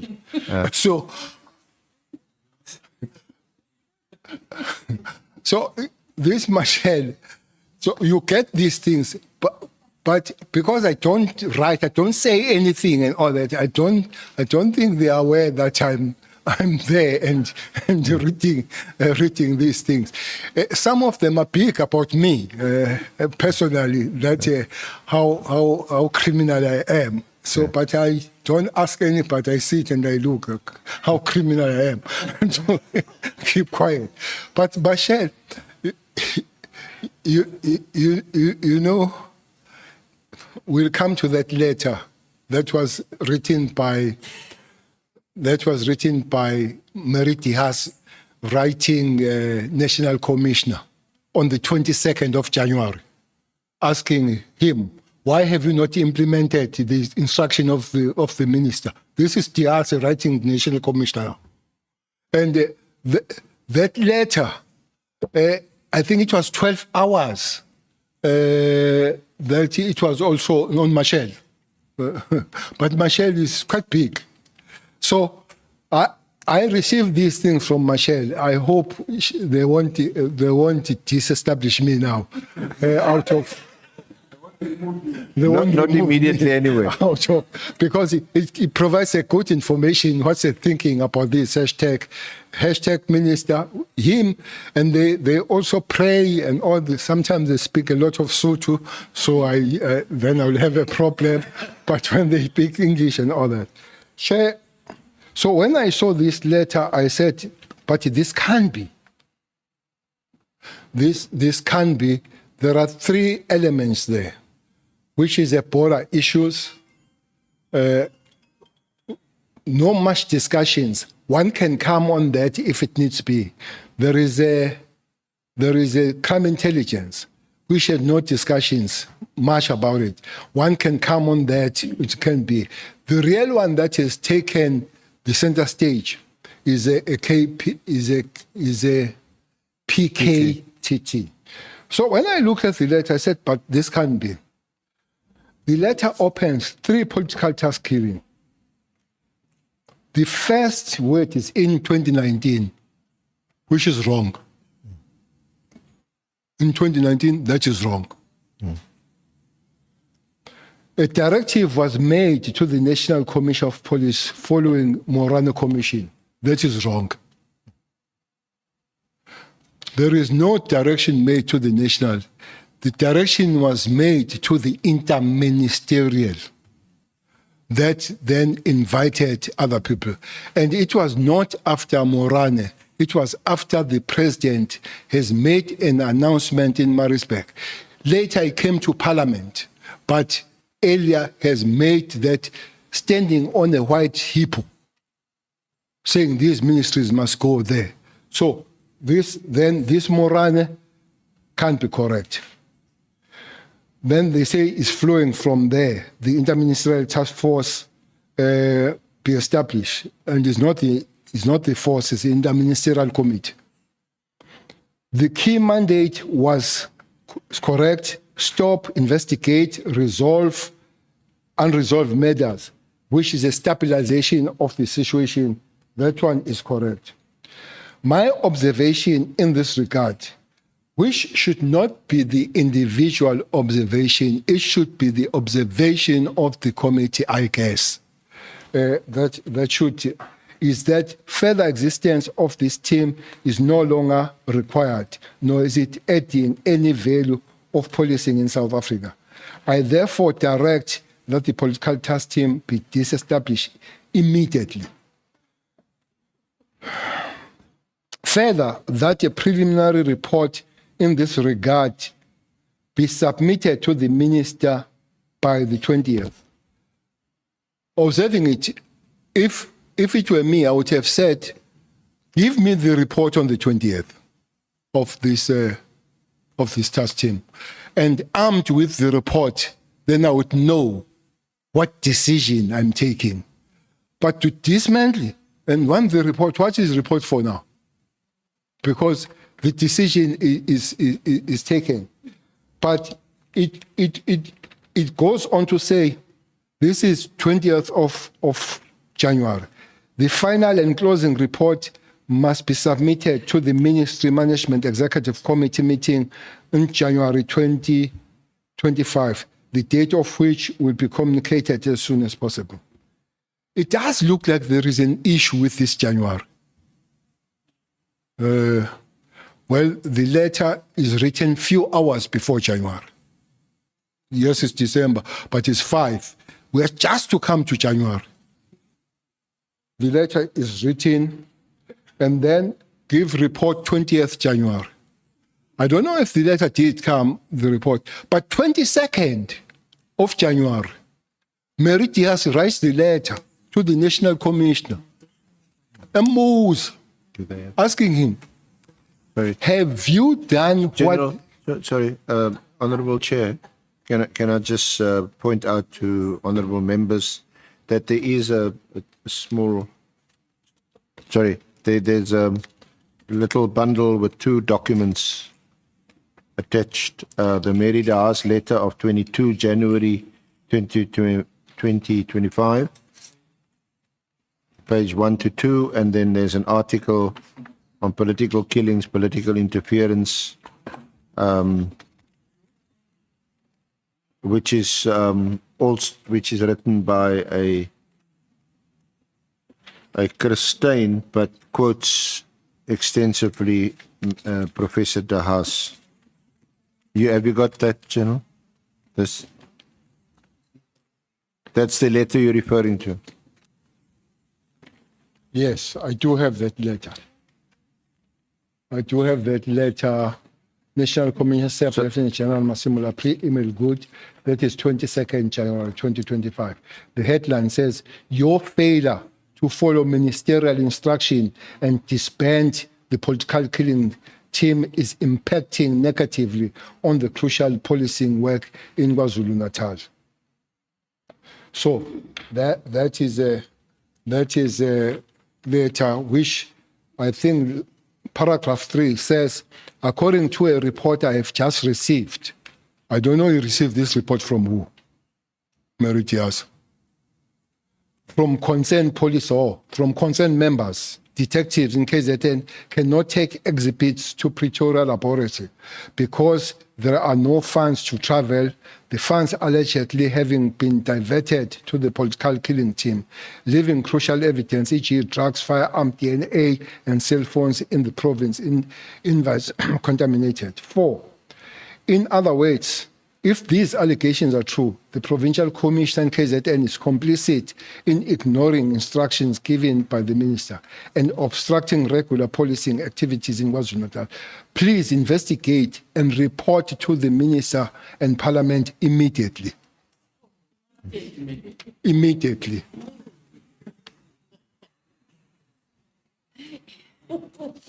So you were saying you were somehow suggesting that there's a whole confluence, a whole getting together of factors in January 2025, immediately, shortly after the directive of 31 December 2025, which you found quite... It does look like there was something about January. Yeah. I don't know what is it. But my take with all this process, Chairperson, it starts with Mary writing the letter on October. And I found some similarities of the content of the letter, because this immediately is also there in that letter. That letter is on page 51 through to 58. That is October. So then there is a discussion of a certain stain on his written opinion piece, if it is opinion piece. Very excited to say the minister or the professor has instructed the national commissioner to disband. And 31st January happened, 31st December happened. And January, Mary, who wrote in October, comes back now, not to the minister now, to the national commissioner.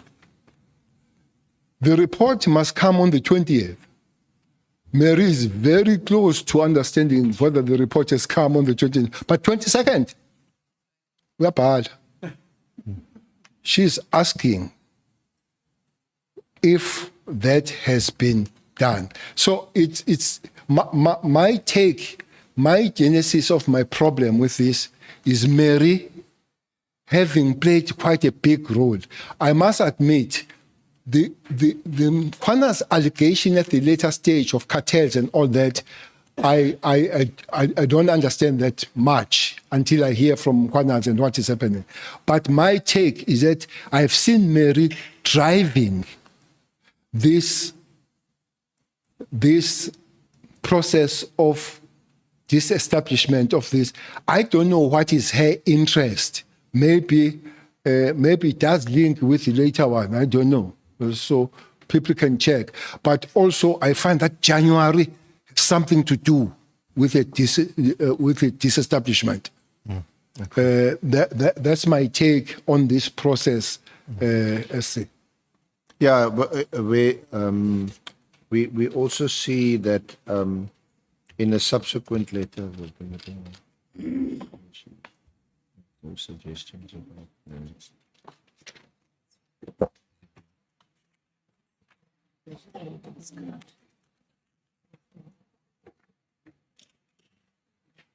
in fact, we also, I think I've checked. Excuse me, yes,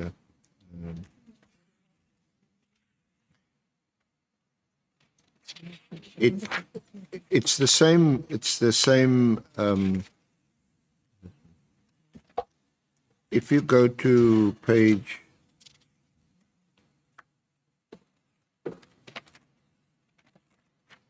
60, go to BC 7, General.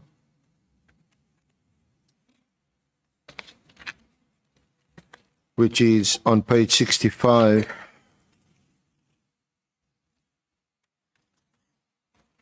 Page 65. To 70. Right. Yes. Yeah.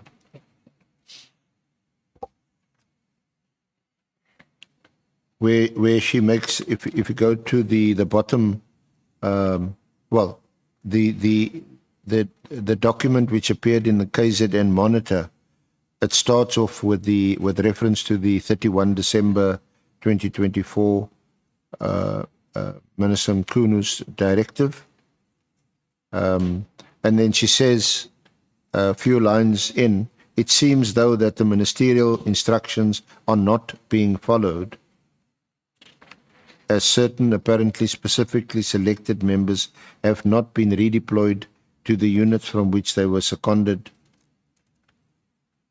and that at least one new case has been opened by one of these members. Information has been forwarded to the minister's office.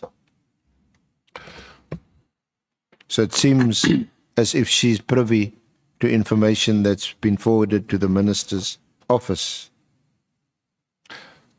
Then Yes, well, in the last paragraph, she said there was no good reason for establishing this team in the first place. You see that? And then on page 66, the second paragraph, contrary to constitutional principles of transparency and accountability in government, questions about the structure and command of the team have never been answered. Would you agree with that statement? which one is that, Jesse? So, Which statement is that? at page 66, the second paragraph, the first few lines, where she says that questions about the structure and command of the team have never been answered. Yes, I do. And then see she refers to you. She says, when soon after it started operating, questions were posed to team members about who was in charge. The response was that it was then Minister Cele. When the police portfolio committee was asked about it, the late Jumat Peterson claimed not to know about what was happening. However, she agreed that the minister should not be operational. Despite ongoing complaints, no interventions to remedy matters followed. When the team was initially established, a detective was in charge, but even at that stage, members were coming and going. When the detective retired, then Brigadier Khumalo was put in charge by Cele.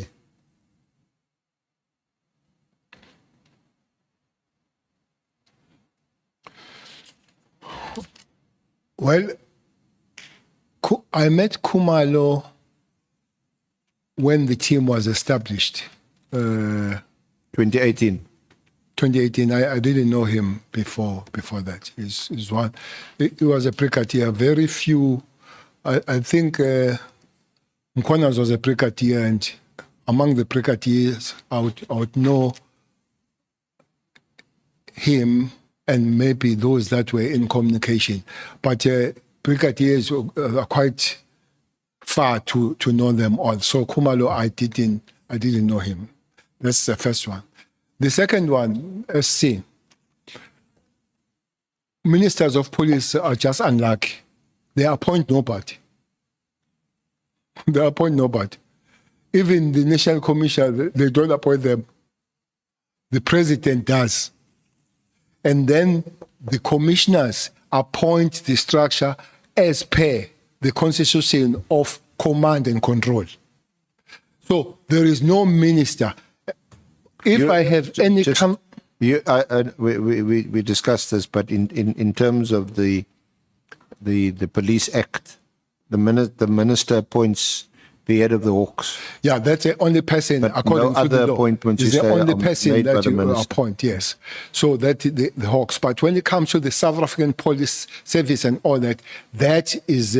so Cele could not then have been appointed Khumalo. Even if Cele wanted to appoint Khumalo, had to explain to the rest of the ministers that were part of the interministerial what is this? So the issue of Khumalo, knowing him, whether it's investigator, whether it's in crime situation or crime intelligence, really I wouldn't know. This is a researcher talking. So she can't just research that ministers don't appoint an accomplished researcher. She can't research that and know that ministers don't appoint when it comes to police. So the chairperson, there is even the issue of DTGs. I explained who Lieutenant Generals are. They are DTGs. In government, DTGs are appointed by cabinet. So DTGs, you motivate, you interview, and you submit to cabinet, and the cabinet agrees or disagrees, but not with the police. The commissioner announces in the morning that you are now Lieutenant Colonel. So you are Lieutenant General. And I think when I was a national commissioner and became the minister, I raised it to say, I find it far-reaching that a single person can appoint a DTG. DTG is very senior.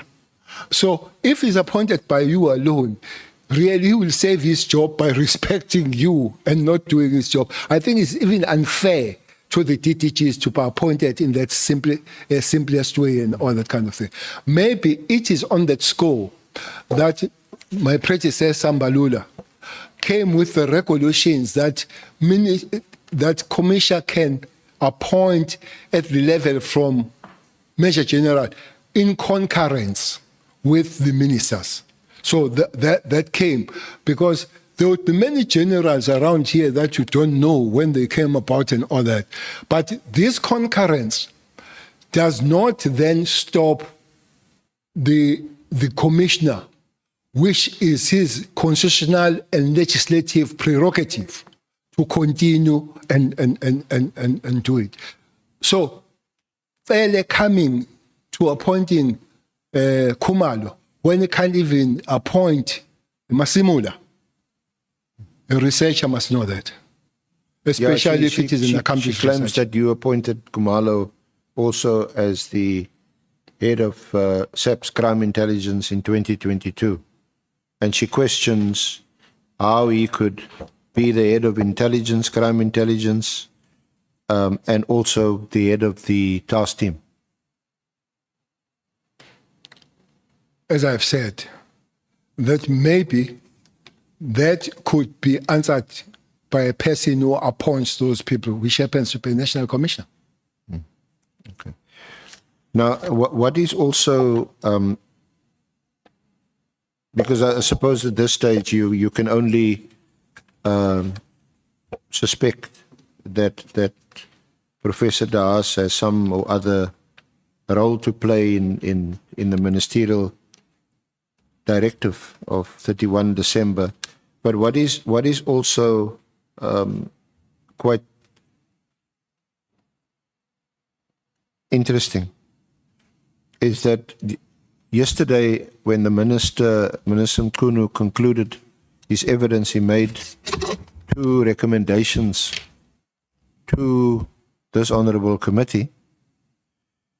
One of them is that the three oversight bodies currently in place at as part of the overall security apparatus, IPID, IDEC,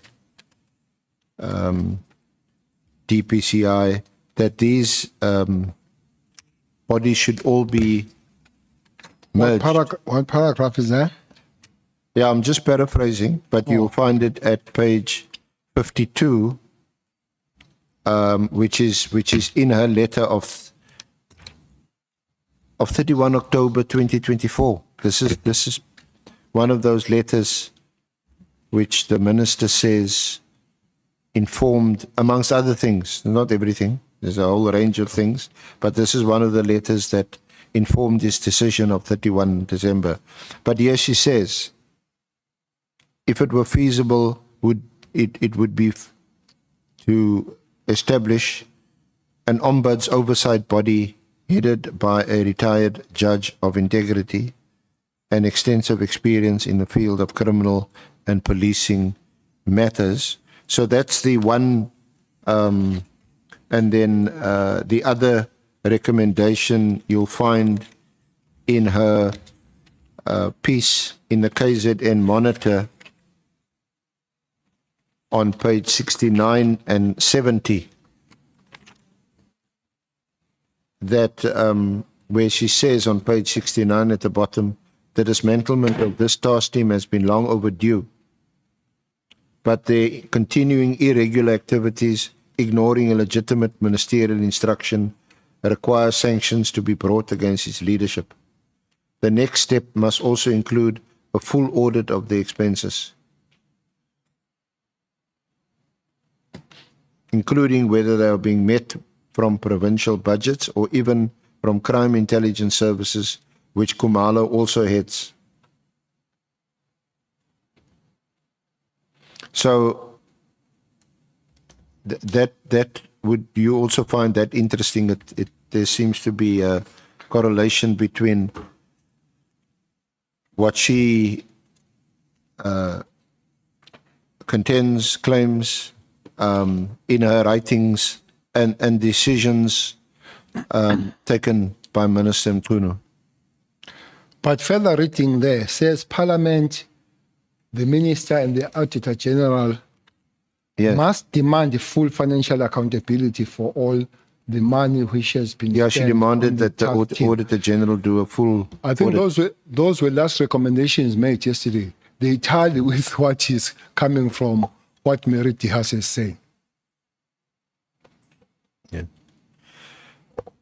Did you speak to Minister Mchunu about his directive of 31 December 2024? Well, I had a comfort of handing over to Minister Mchunu. I think we spent about 2 hours at Bheki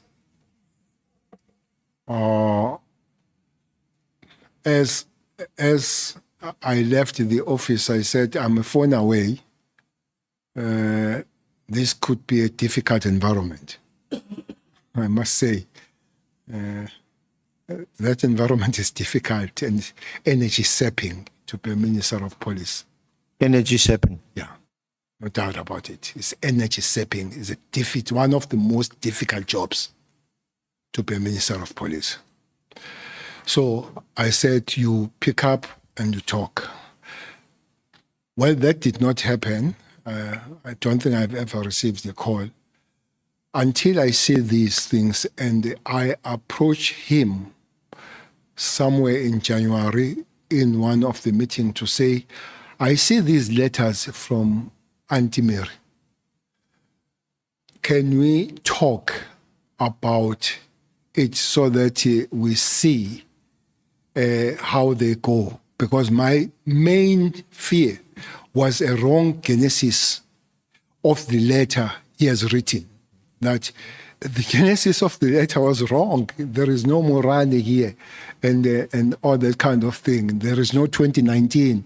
So maybe if the better information comes, and I don't think I was entertained. I was told that the process is going to continue and no stoppage. And I think the 13th in Khayelitsha, I went to the president. I said, Mr. President, can you pull us together with Minister Mchunu, maybe yourself or just 2 of us, to take one through on the matters. That was on January 8th? Yeah, but January 8th was when on you January met with the 13th. president? It was on 13th, not 8th. And then there was no comfort in trying to have that communication. So indeed, then we did not talk about the matter. Okay, Senior Counsel, may we afford Honorable Malema a chance?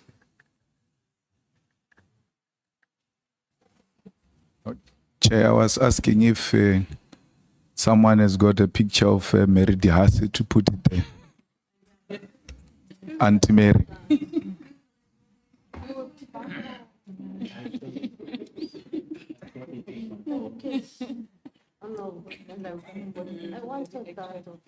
Mbangazita, do you want to respond to?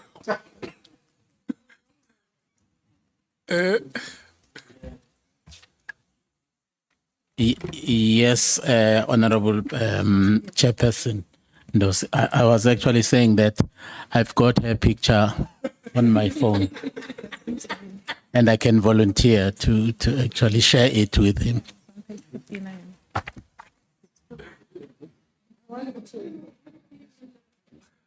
No, the indication I get is that Page 59. the honorable member will assist the legal team to have the picture. After break, we will have it. Thank you so much. It's not for me. I'm saying you must flight her there so the society can see this person. And Honorable Bredenbach says Google. She assumes every South African has got Google, access to Google and data. No. We SC. May I continue? Sorry. When we break, Mbangazita will help you to get that picture, and before when we resume the proceedings after break, we will flight it there. It is in the pack, Honorable Chair. It's in the pack. Page 59. Yeah, but the statement which is being made is that this parliament is for the people of South Africa. It's not for us who are sitting here. May I continue, Honorable Chair? Sorry, Minister. So you met with the minister that sometime in January also? Yes, we're in the same meeting, but And January the 8th, you also raised this with the president. Yeah. Just tell us a bit more about your discussions with the president, or was it even a discussion? no, absolutely not a discussion, because we're just, as I said, Mr. President, can you help? I need to speak to the minister about the political task team. If you could organize the meeting, the three of us or him and it, because I've tried, I failed. So that was the end. But I never discussed anything with the president on that matter. It was a request if the meeting could be facilitated. Now, clearly, when you heard or saw the directive, you were not in favor, or put another way, you were opposed to the disestablishment of the task team. Two main things that would have made me opposed to it. The procedures of it, how it came about, for me it had to reverse that way. That's the first one. The second one, Chair, the letter says there's no value and has achieved nothing. Yeah. Maybe that's not the letter per se, but it's in the contents of Mary that has achieved nothing. He even accused that it was not supposed to be there. He should have taken president to court for it not to be there. But that it has no value and all, I would not agree. Chairperson, in that province,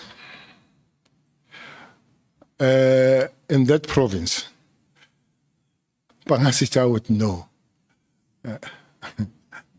I'm not going to talk about him and me. But in that province, things do flare up now and again.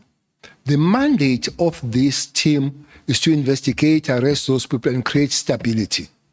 So here they say its work either is done and all that. It's not done. There are cases there. One of the biggest cases that the team is dealing is Nongoma, where the manager, the finance CFO, and the supply chain, they are arrested. Their arrest, as Mary argues that they are not supposed to, their arrest comes from the matter of Councillor Mchunu, a 75-year-old. I don't know what's wrong with Councillor Mchunu because President announced on Councillor Mchunu. So there's a 75-year-old Councillor Mchunu that was killed at Nongoma of the NFP. And then when the investigation was done, it was found that the money was paid through the structures of the municipality to Ingabi, to the hitman. That's why they are arrested. So that case is still under investigation. Those people are going to go in court. If you disband with immediate, what happens to those cases and all that kind of thing? And the further investigation. Secondly, this team must create stability. Chairperson, through you to this, half of eThekwini councillors are guarded. Those that come from eThekwini would know, are given protection because they fear to be killed. Mostly there would be ANC and IFP. They are still under guard. The municipality pays extra money, pays extra cars for them, pays extra SNT, pays overtime for those policemen. So this stability, for me, is not there. I don't know in other places, but councillors are still under guard. So which means while a lot of work has been done, but the mission has not been accomplished. Maybe I must say so, because there is this argument that there is a time bound for this KTT. I agree. But task teams and operations are based on two things, on timeline and the accomplishment of the mission. It's not because it's a timeline, so we say 6 months, and 5.5 down the line, people, they shoot each other. They said, yeah, guys, we said we stay 6, we are going. No.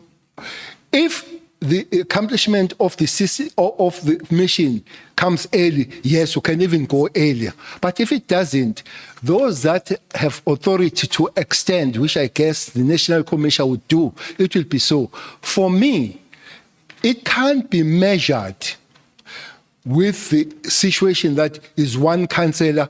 To me, it's a very costly measure to say because one councillor has just been killed of late, it can go. It is. There should be stability to say we are sure now that everybody that is causing trouble we have dealt with. KwaNongoma, there was a time when all councillors of all organizations were sleeping at Richards Bay. When the night falls, they get in a bus or taxi. They go. It's 116 kilometers away.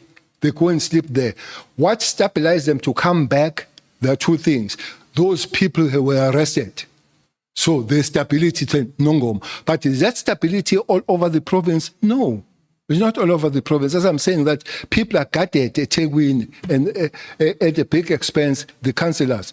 2 months ago, when I passed at Kwamash Hostel, the councillor there, Gwala, was escorted by the police, people chasing him literally. He's an IFP councillor chased by IFP people. So don't tell me that there is a stability that you can come. So when all those people are removed, for me, then that will be established. Then the mission will be accomplished. What happens if you withdraw them and then there's a flare up again? You go and constitute them and all that kind of. So I don't agree with having no value and mission having been accomplished. So, without wanting to put words in your mouth, you seem to say that one shouldn't just evaluate or analyze the successors or otherwise of the PKTT in terms of the number of arrests, the number of prosecutions, and how many years people were sentenced to jail. But where there is a period of relative calm, it could, or in your view, that's also due to the continued presence of the task team. But the letter itself does say the key mandate was to stop, investigate, resolve the unresolved. Resolve the unresolved, which means it is understood for the fact that people are still gathered, for the fact that an investigation in some municipalities, there are cases that are unresolved that need to be followed and resolved. Even the letter understands. So why do you then stop when the mission has not been accomplished? What about one of the minister's reasons or arguments also that all South Africans, all of us, deserve and are entitled to protection and to be safe, and not only a selected province or a selected group of people, like in this case, politicians, mostly councillors, but he points, for example, to murders here on the Cape Flats, as you well know, and in other parts of the country now, Westbury, other parts that we read about almost daily. And for that reason, it's not just or equitable to just have a political task team that's focused on one province and one category of persons.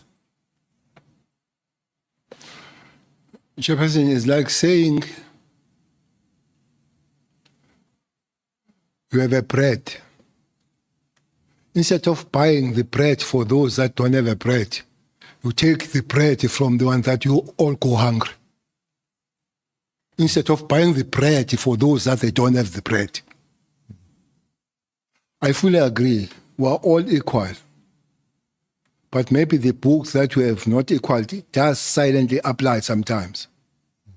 Some are more equal than others.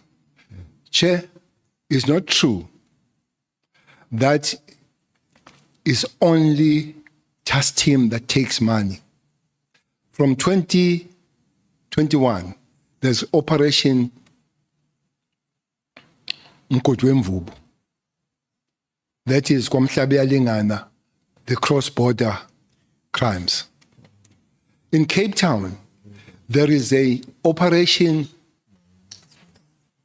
Thunder / Operation Lockdown, which takes, I don't have figures, but I would suspect that Cape Town one might be even taken more.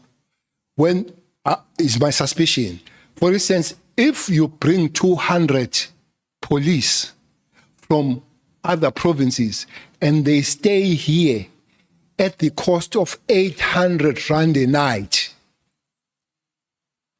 and then they go back and they bring the other lot, and they come with the cars. They don't just come alone. They come with the cars from those provinces and they will get SS. It should be then the question of safety of those people. To say only one councillor has been killed so it can withdraw. I hope people they're not going to say is sour grapes. So there is no minister has been shot. So withdraw the PSS. Because not one has been shot there. If your measurement is one dying, why don't you withdraw those that nobody has died? So maybe it's a sour grapes because I'm not there, I don't have the PSS. But I'm trying to show that that can't be the measurement so that only one person died, so now you can withdraw. When you have expensive unit called PSS that is getting safe people, and nobody talks about that. So for me, if you have the center of excellence, your effort is to expand it rather than go and kill the where you have established excellence. That would be my argument.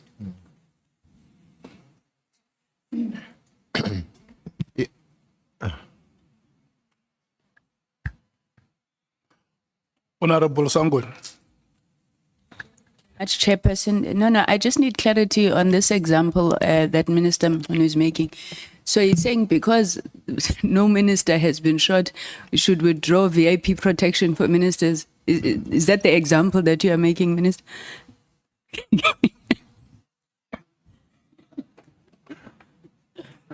No, Chairperson, I hope it's not sour grapes. I want to make this disclaimer. I'm saying if the measurement is that we withdraw the focus in dealing with this violence because only one person has died, we can also withdraw where there is nobody that has died. There is no minister that has been killed. So withdraw from those that are not dying and leave a little bit for those that are still dying. That's what I'm saying. It's hypothetical, but that's what I'm saying.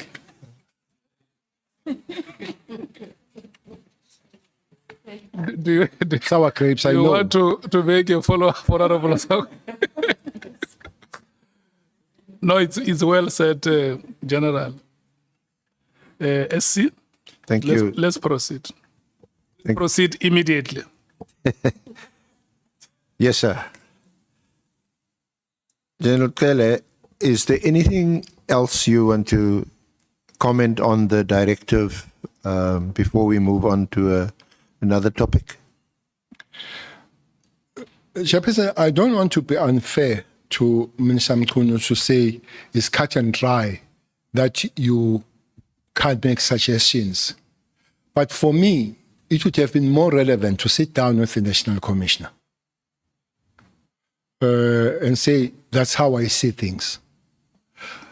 Just to get some outside influence with a very tough language to say, you instruct. Ministers don't instruct national commissioners. We can sit down and put my ideas and say, but Minister, it is not so. Operationally, there is 1, 2, 3. I said, well, I didn't see that angle. That was a blind spot to me. But 1, 2, 3, that's how I see. So I think, Chairperson, they are quite, let's take this PT without N. So let's take it and you say how it came about, but further discussions. So we go to the funeral at Kwamhlabeyalingana of Judah, who was killed there, on a very, very angry funeral. They say, you go and fix this thing. So is the people there, sitting there. And the Minister of Police, they say, we are not going to talk here. Finally, they say, talk and talk what we are going to understand. Tell us how we're going to fix this thing. Minister of Police did not go and open Operation Mkhwanazi. He went to the National Commissioner and said, we have a problem there. How can we deal with those matters? National Commissioner has a right to say, this is my way. So he needs to operationalize it. But I can't come and say, General Kumalo, as I see now, we go with. Even the commissioner, that maybe our relationship of working was not all not that warm, General is told. When the Senzo matter was done, it was General Stoll who came with the idea and the people of the cold cases. It was not minister. So for me, it does need a better work. You don't have to be friends with the National Commission. You don't have to be friends. But it does need, otherwise you end up being unconstitutional, breaking the legislation and all that kind of thing. So for me, that would help next time, that all ministers and national commissioners don't be friends, or don't be friends, drink together and all that. But remember, we are here to work together. For me, that would help. Just good old-fashioned consultation, conversation, discussion, interaction to find a solution to a problem. And the legislative space and constitutional space. To be respected. Yeah, to be respected. That maybe will come, because there was a discussion here of the devolution of powers. I thought for some reason the committee put the provincial commissioner on a political arena. For me, that was a hell of a political arena for the provincial commissioner. The constitution is very clear, says the police will investigate, combat, uphold, and enforce the law. The constitution doesn't come close of rearrangement of the constitution by the officers. I think the national commissioner there was put in a wrong arena. Unfortunately, the arena that he was put on is an ideology of some political parties. So I could see pushing him to push their ideology. I really sympathize with him. Just briefly, what was your relationship with General Satole initially when he was the National Commissioner, and then subsequently General Masemola, who is the current Commissioner? General Satole, we were really working, but I don't think we were warm. General Satole was appointed a month before the election of the ANC National Conference. So there was this thing of appointing a month before this happened. Mkhwanazi was appointed a month before the National Commissioner comes in. Satole was appointed a month before we're going for elections, which you know that will be there for a year, but you appoint a person for next 5 years. So maybe there was that. But as we came, there was a big issue of Satole of illegally purchasing of a grabber, which looks like him and Minister Mbalule, they have agreed to purchase the grabber. The grabber is a listening device to you here. And unfortunately, it was used to me, the grabber, whatever the grabber was. But it was used. I was illegally listened by my police, led by Mkhwanazi, from December to March 2010 to 2011. So I was listened. So it's something that happens. It's supposed to be. But by the way, maybe that's another legislative that legislators will have to look at. If they want to get this 205 to listen because there is a project, what police do, they take a batch of the people they want to listen to the judge, and the judge grants the permission of the batch.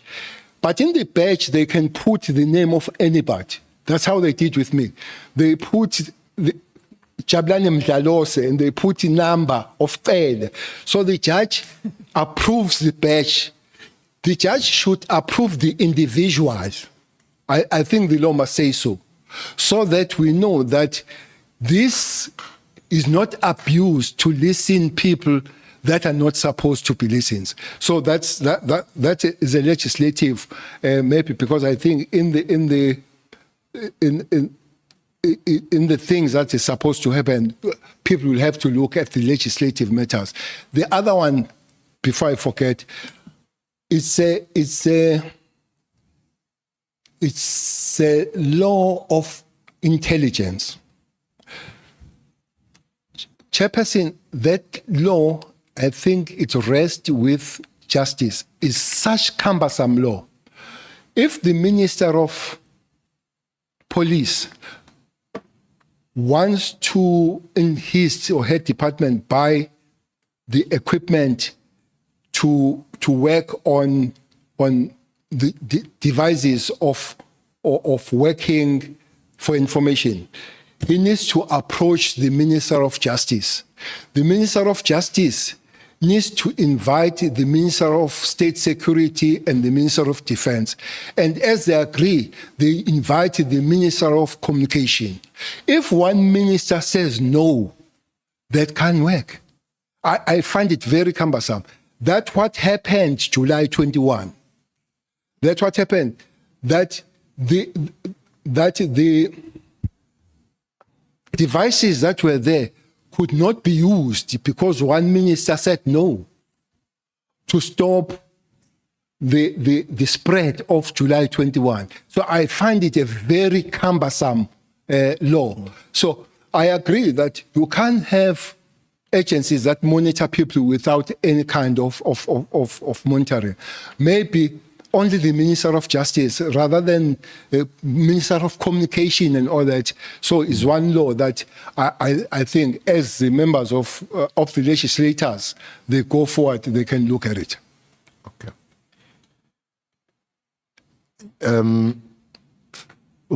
How was General Masemola appointed? And did you have any role to play or hand in his appointment? Well, appointing the national commissioners is a prerogative of the president, but I think something happened with Masemola. President put some panel to appoint Masemola.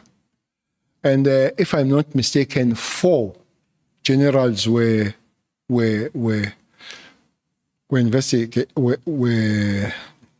interviewed.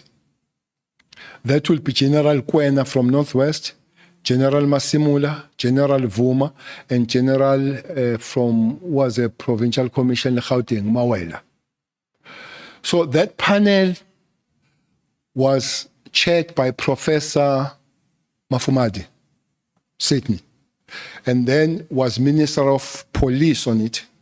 There was Minister of Education, Motshekga. There was DG from Finance. There was DG from Presidents, and there was a former National Commissioner of the South African Police, 5 That is a panel that interviewed and they made the recommendation to the president about the employment of Masemola. Okay. And your relationship with General Masemola? Well, absolutely not friends. I don't even know whether he drinks or he doesn't. I don't drink alcohol. So with friends, you would know. I don't know his house and all that. But our working relationship is quite cordial. It's cordial. On many occasions, especially in the media, but it's just for your comment. You've been accused of political interference with the operations of the police, even directing the operations of the police. What do you say to such allegations? Well, I've heard that, but I've seen it written by Mary. I've seen it written. I think, I don't know, but there is a document where he writes to Parliament. When she writes to Parliament because of her fear. Yes, I'm not sure whether it's the same, but she did file a ministerial or rather a complaint to the Portfolio Committee. Yeah, she wrote to Portfolio Committee. I think you're referring also to Annexure BC 6 on page 59. Page 59.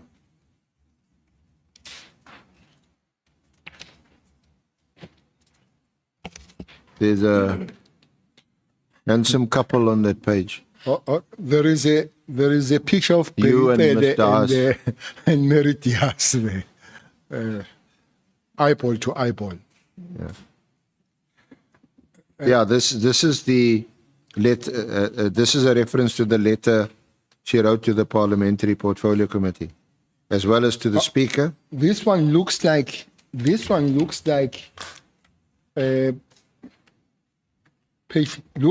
is an article Yeah, but it references based the complaint to written the by Stein based on the submission made by Mary to Parliament about.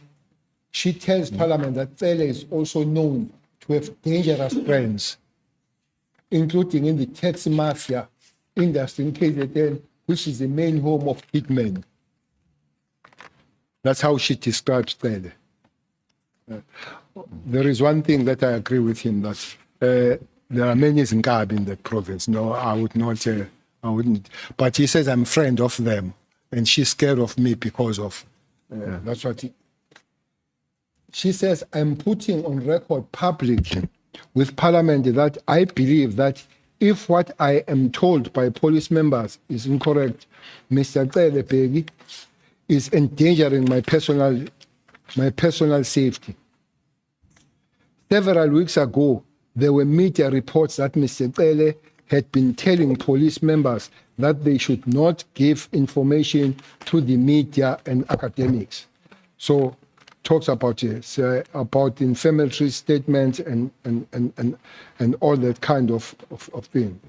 Professor Diaz reminds Parliament that she had been monitoring and researching policing for 30 years, during which time I have consistently stood up for the rights of good police members, including the trust, and even managed to raise funds for legal assistance. She points out that her work continues to present, although I have not been able to be paid for that. Professor notes that she also needs to interact with police.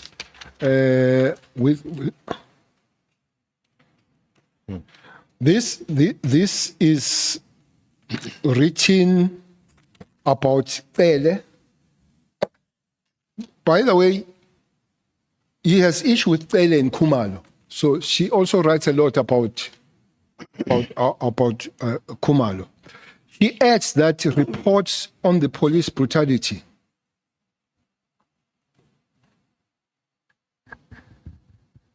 Honorable Ngola. Thank you, Chair. Chair, I think General Cele must either confirm or deny the allegation that he has got dangerous friends, so that we are able to beef up our security as well. Thank you.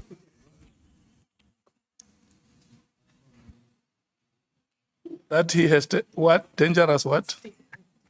Chair, the General is reading an article or a letter or whatever that accuses him of having dangerous friends. So he must confirm or deny the allegation so that we know if there is a need as the committee to beef up our security detail as well. Thank you.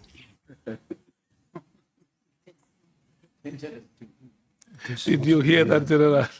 Well, Chairperson, it's direct to say I have dangerous friends in taxi mafia. So I don't have taxis.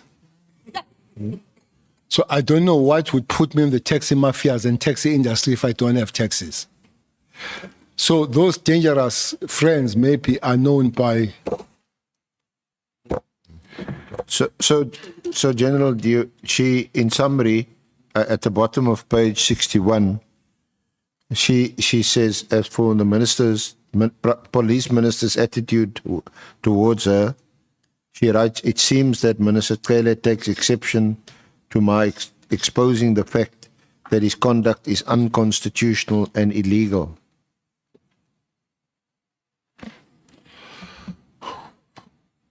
Well, Mary Diaz is an anthropologist, not a judge, to find me guilty. If it is unconstitutional and illegal, she must take me to court and be found by court to be illegal and unconstitutional, and must strengthen her weapons of research as an anthropologist. And don't do this. I don't think I've done anything illegal and unconstitutional, as she said.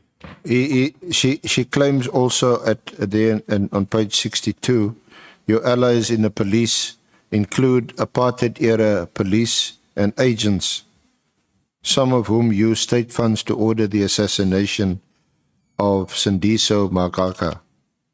Some CIS members have been implicated in the attempt to kill Tabiso Zulu, who Cele refused to protect. Others have been used at Cele's direction to try and track down Patricia Mashale. Cele is also known to have dangerous friends, including in the taxi mafia industry in KZN, which is the main home of hitmen. This is the environment in which I live and move around. So she says she's putting all this on record to Parliament and to the public, as I want Minister Cele held accountable for further endangering his life by his reported inflammatory utterances. This was to the Portfolio Committee. Just your comment. Well, I don't know. It would have been nice if Portfolio had called me. But I don't remember called by Portfolio on this matter. I guess that would be the sixth. That would be the sixth administration Portfolio, because she talks of Jumati as a chair. May her soul rest in peace. So I don't. But it would have been nice, really, to come and explain, because I guess they would have called both of us. Mary and Cele, to how to endanger. She speaks of Tabiso and Mashele. I have no time to talk about Mashele. You are in a WhatsApp group. Yeah, I know all what she thinks. Yeah. I can speak about Tabiso. Tabiso is a close friend, or was a close friend of Makaka, Sindiso, the former ANC secretary that was murdered. The case is in Maritzburg, and somebody has just been sentenced there. So on that case, I was taken to public protector, Advocate Mkhwanazi, for refusing to protect Tabiso.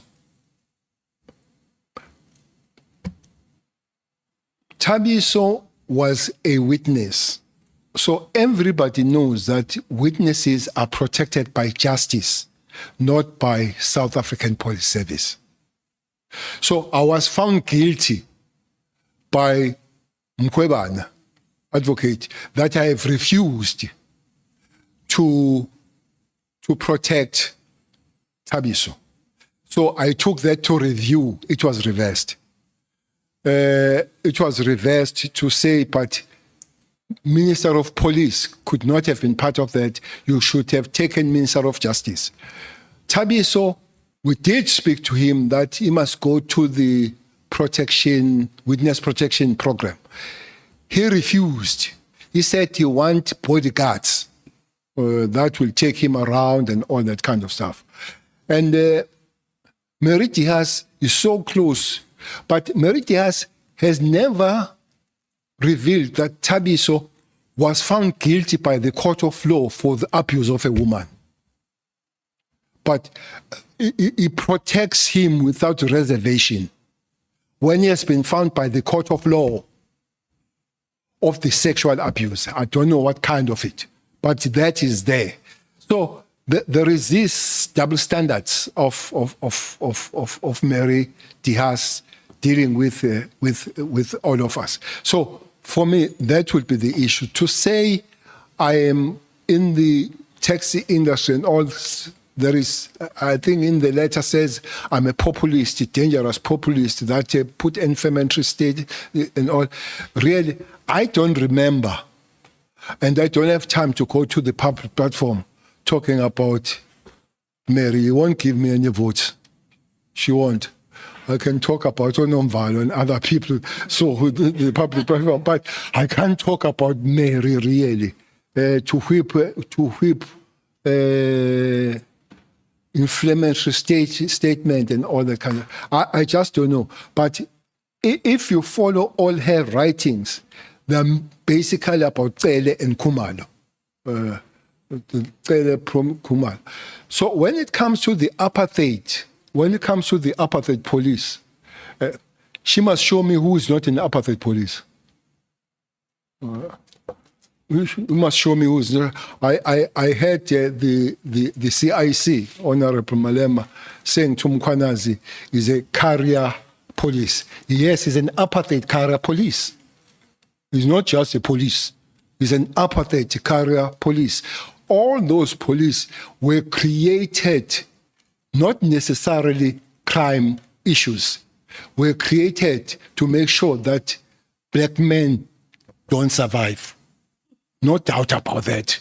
So whether they were South African police, whether they were Venda, whether they were Maputa Tswana, whether they were Siskai, whether they were KwaZulu police, and many of us were killed by KwaZulu police there.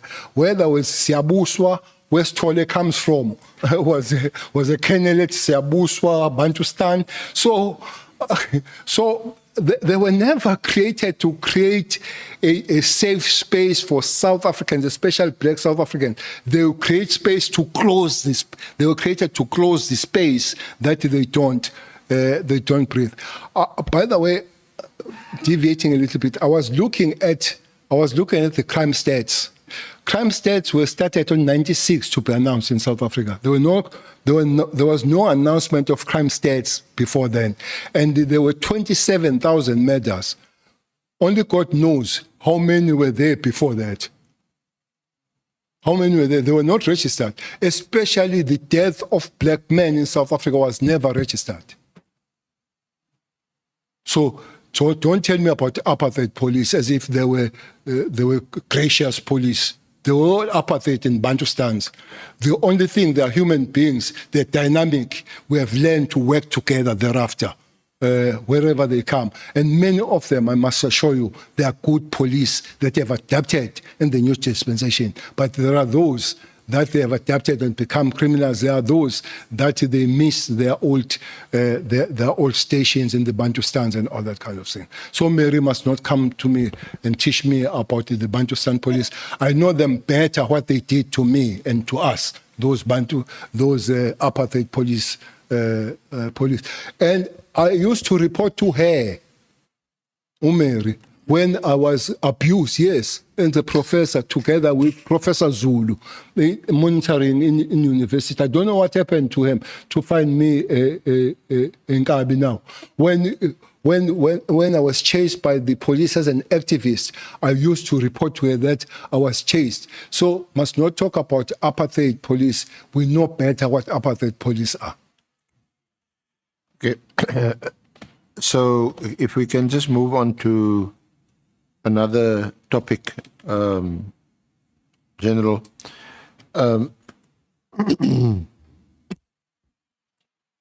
Do you know Brown Mkhwanazi? Have you met him? No, I don't know Brown Mkhwanazi. Not even as a comrade? No, I've just known him of late because he's quite big on media. Yeah. I think he's the biggest person on media at the present moment. You never met him in person? No. I haven't met Brown Mkhwanazi. He's not on your WhatsApp? My WhatsApp? Yeah. No. Yeah. Brown Mkhwanazi is not there. I've seen him and talking how he. When I heard the name Mkhwanazi, that is close to the minister. The spokesperson for the minister is Mkhwanazi, but is a lady. So I The, have always the spokesperson for the minister, Minister Mchunu Mchunu, yeah, is Mkhwanazi. Yes. So, but Just one moment. Honorable Malema. Minister, do you have a WhatsApp? yes, I do. Okay, thanks. I do have a WhatsApp that I read and never write on it. Not once in life I've written either WhatsApp or any text message. With all my years with my wife, she has never received a text message from me. Not once. She said I must not say that. So with my PA that I've worked almost 20 years, Sharon, she has never received. With Mkhwanazi, whom I have a lot of written messages from him, he has never received one from me.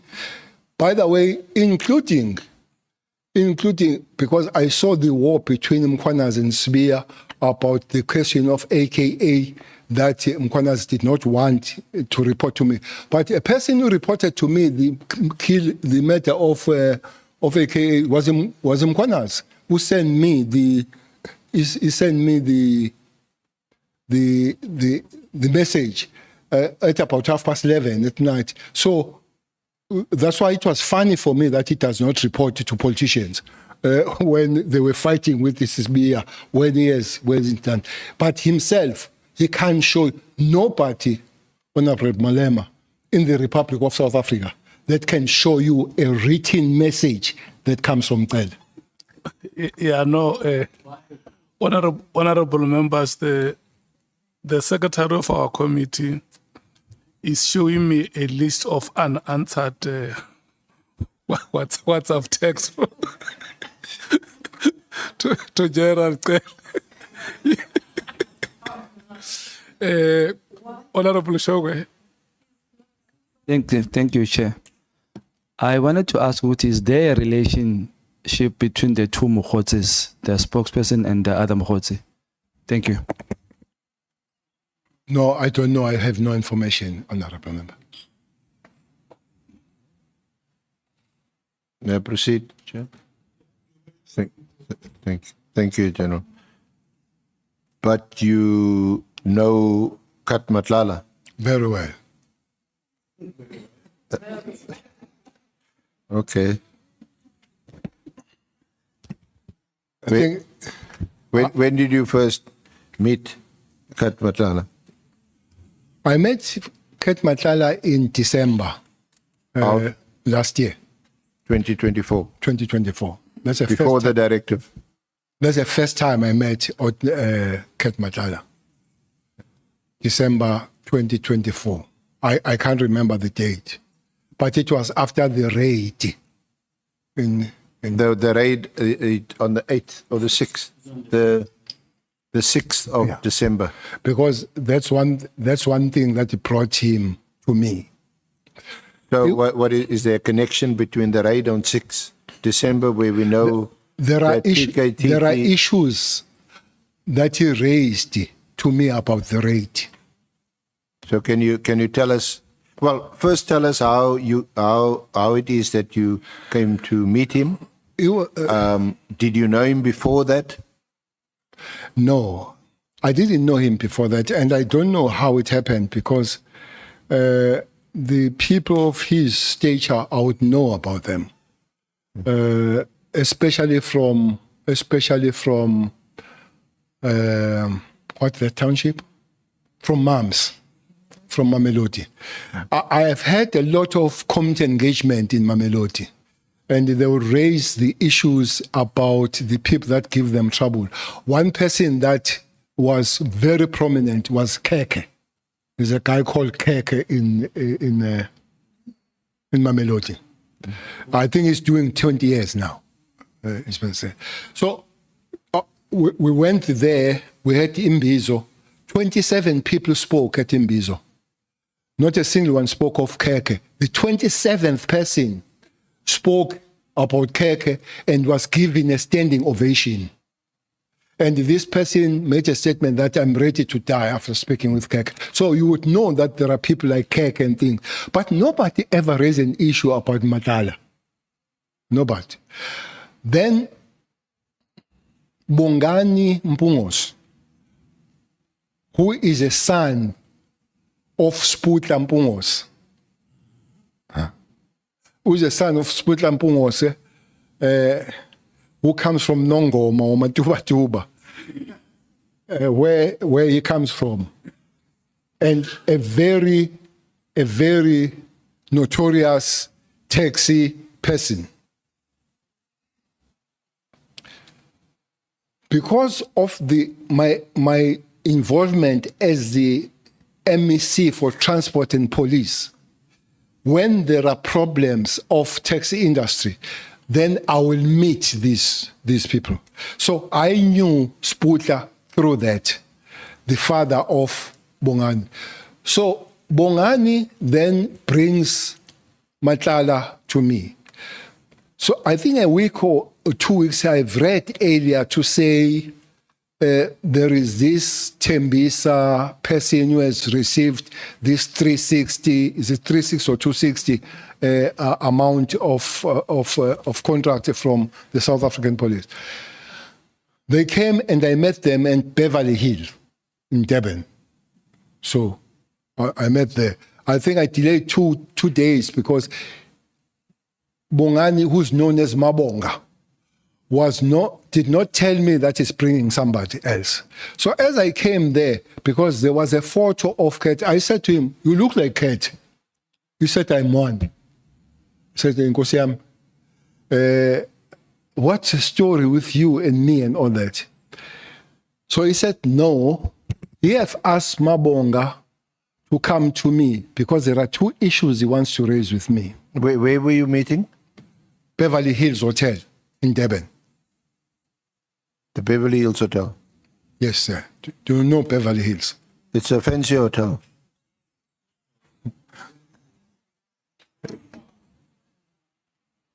Yeah, it's a very high-end hotel.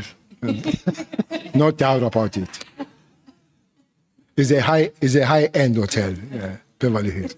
But we met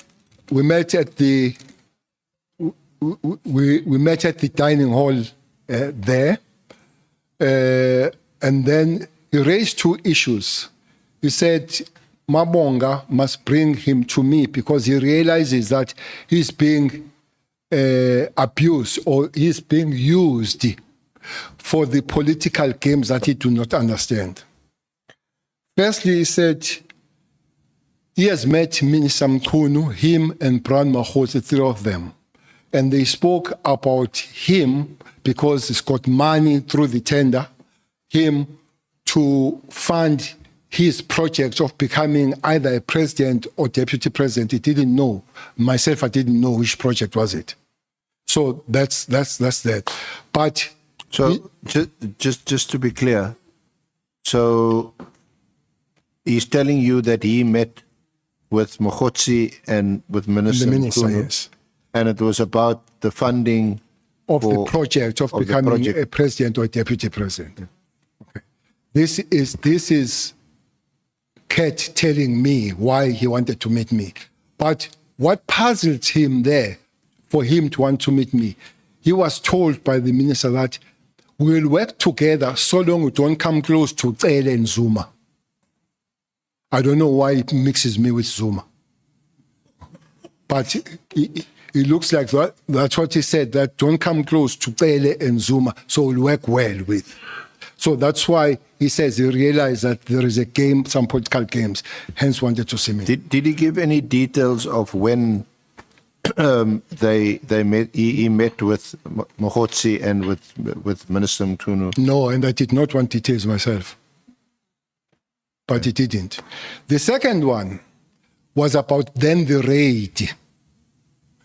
The raid that happened, I didn't know about the rate. As I'm saying that maybe this latter part of some members of PKTT joining Gauteng, I didn't know until Kat says to me, he wants to speak to me because he was raided. He says the people that raided him woke him up as he was sleeping and bambulingo bobati vuka. Then I realized that was a special task force. Immediately, when they come to your bathroom and they wake you up, that could be only nobody but a special task force, those capabilities. So I realized that was this.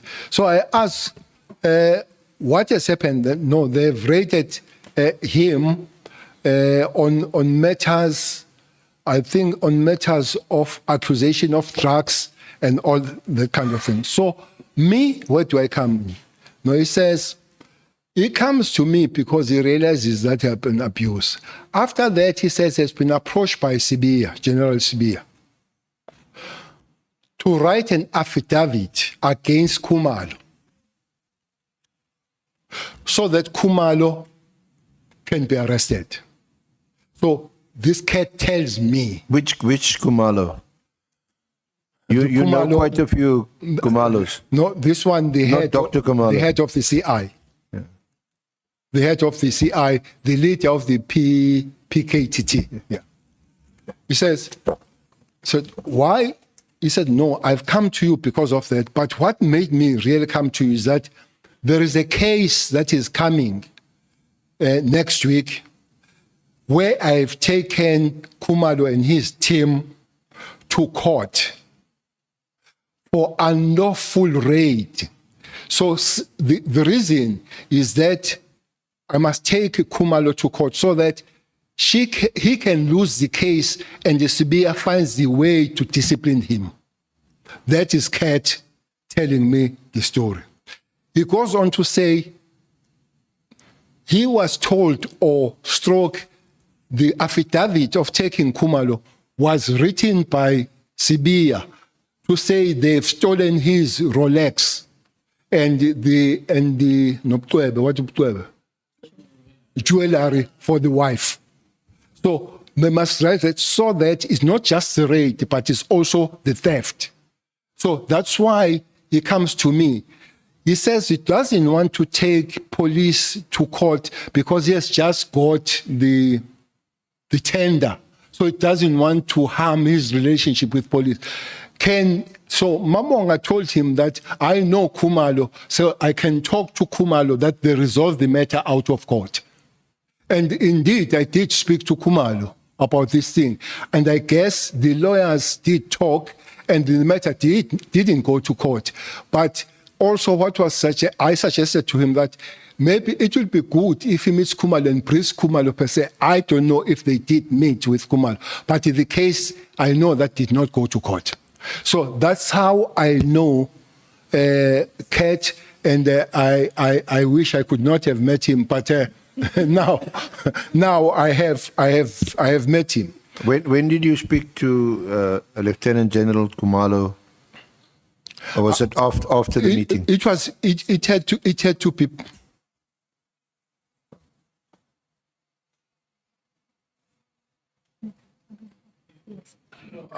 I'm looking at the time. We need to break immediately. But I will request the Honorable Sokanyile to place a question. Thank you very much, Chairperson. No, I thought the former minister hasn't finished. If Matlala and so come to him to say that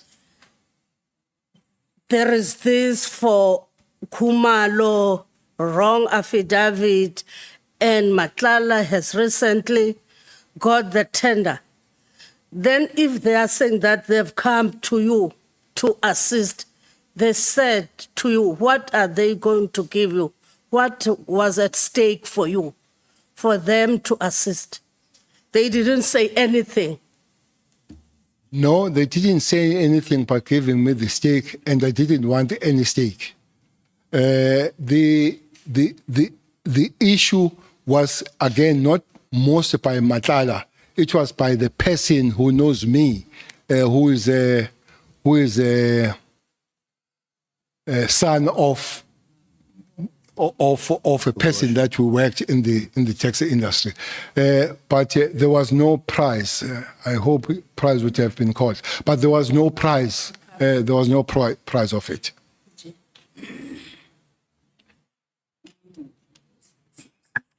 Honorable Malema. So, General, we understand you to be saying a son of a person you have known convened a meeting and did not warn you that he's coming with someone else. And you walked into a meeting and then you found him with Matlala, a face that looked familiar. And you immediately said to this face, "Are you not Cat?" And he was quick to agree that he's Cat. And they came to you that we thought you can help us with the following issues because we think you've got relationship with Kumal.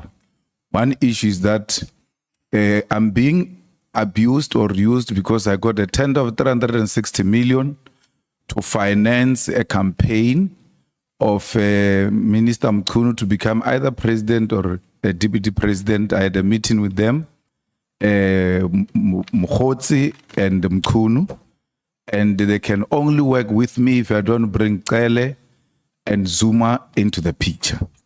And then secondly, I was raided illegally. My watch was stolen and the jewelry of my wife. And Sibia wrote an affidavit for me to sign so that if Khumalo is found guilty in court, he can be disciplined internally.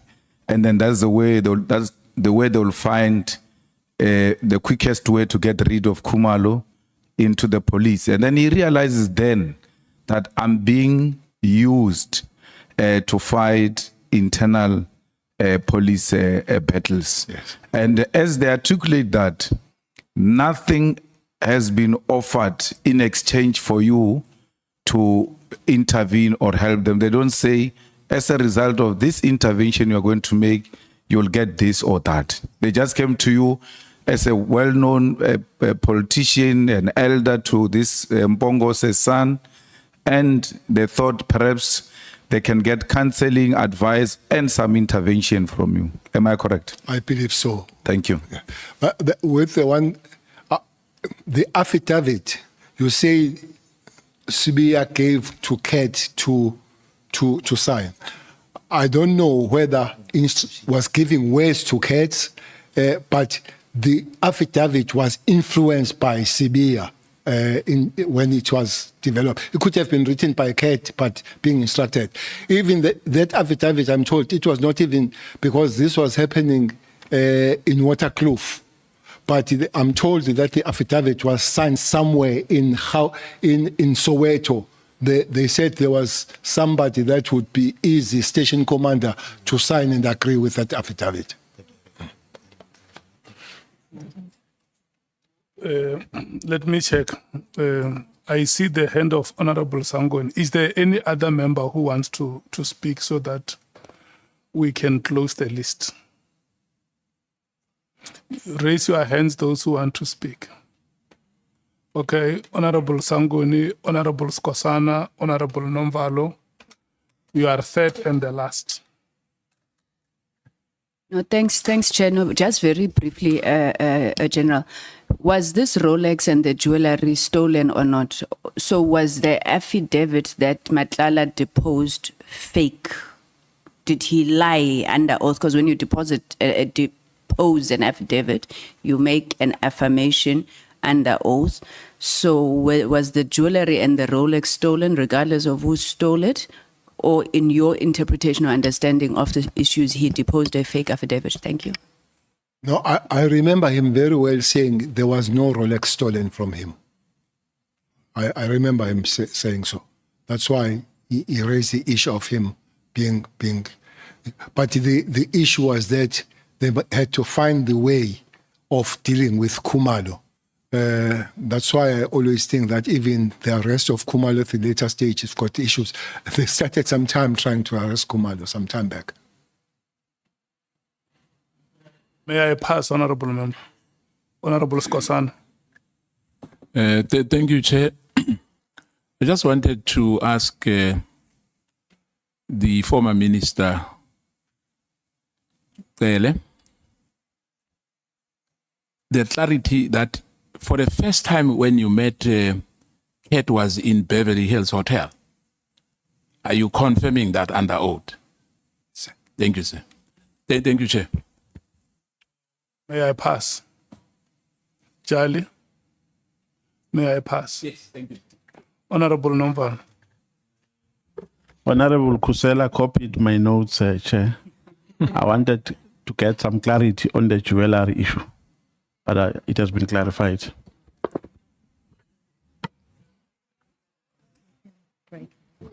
Honorable members, I had said that we were going to break immediately, but I can see that you are gradually coming to accept that immediately is not immediately. Yeah. Senior SC, may I check if you wanted to conclude your questions before we break? The honorable members are agreeing that immediately is no longer immediate. It's a convenient time, Honorable Chair, to take the lunch adjournment. So you are restoring immediately. Yes. Thank you so much, honorable members. We will come back at 14 hours.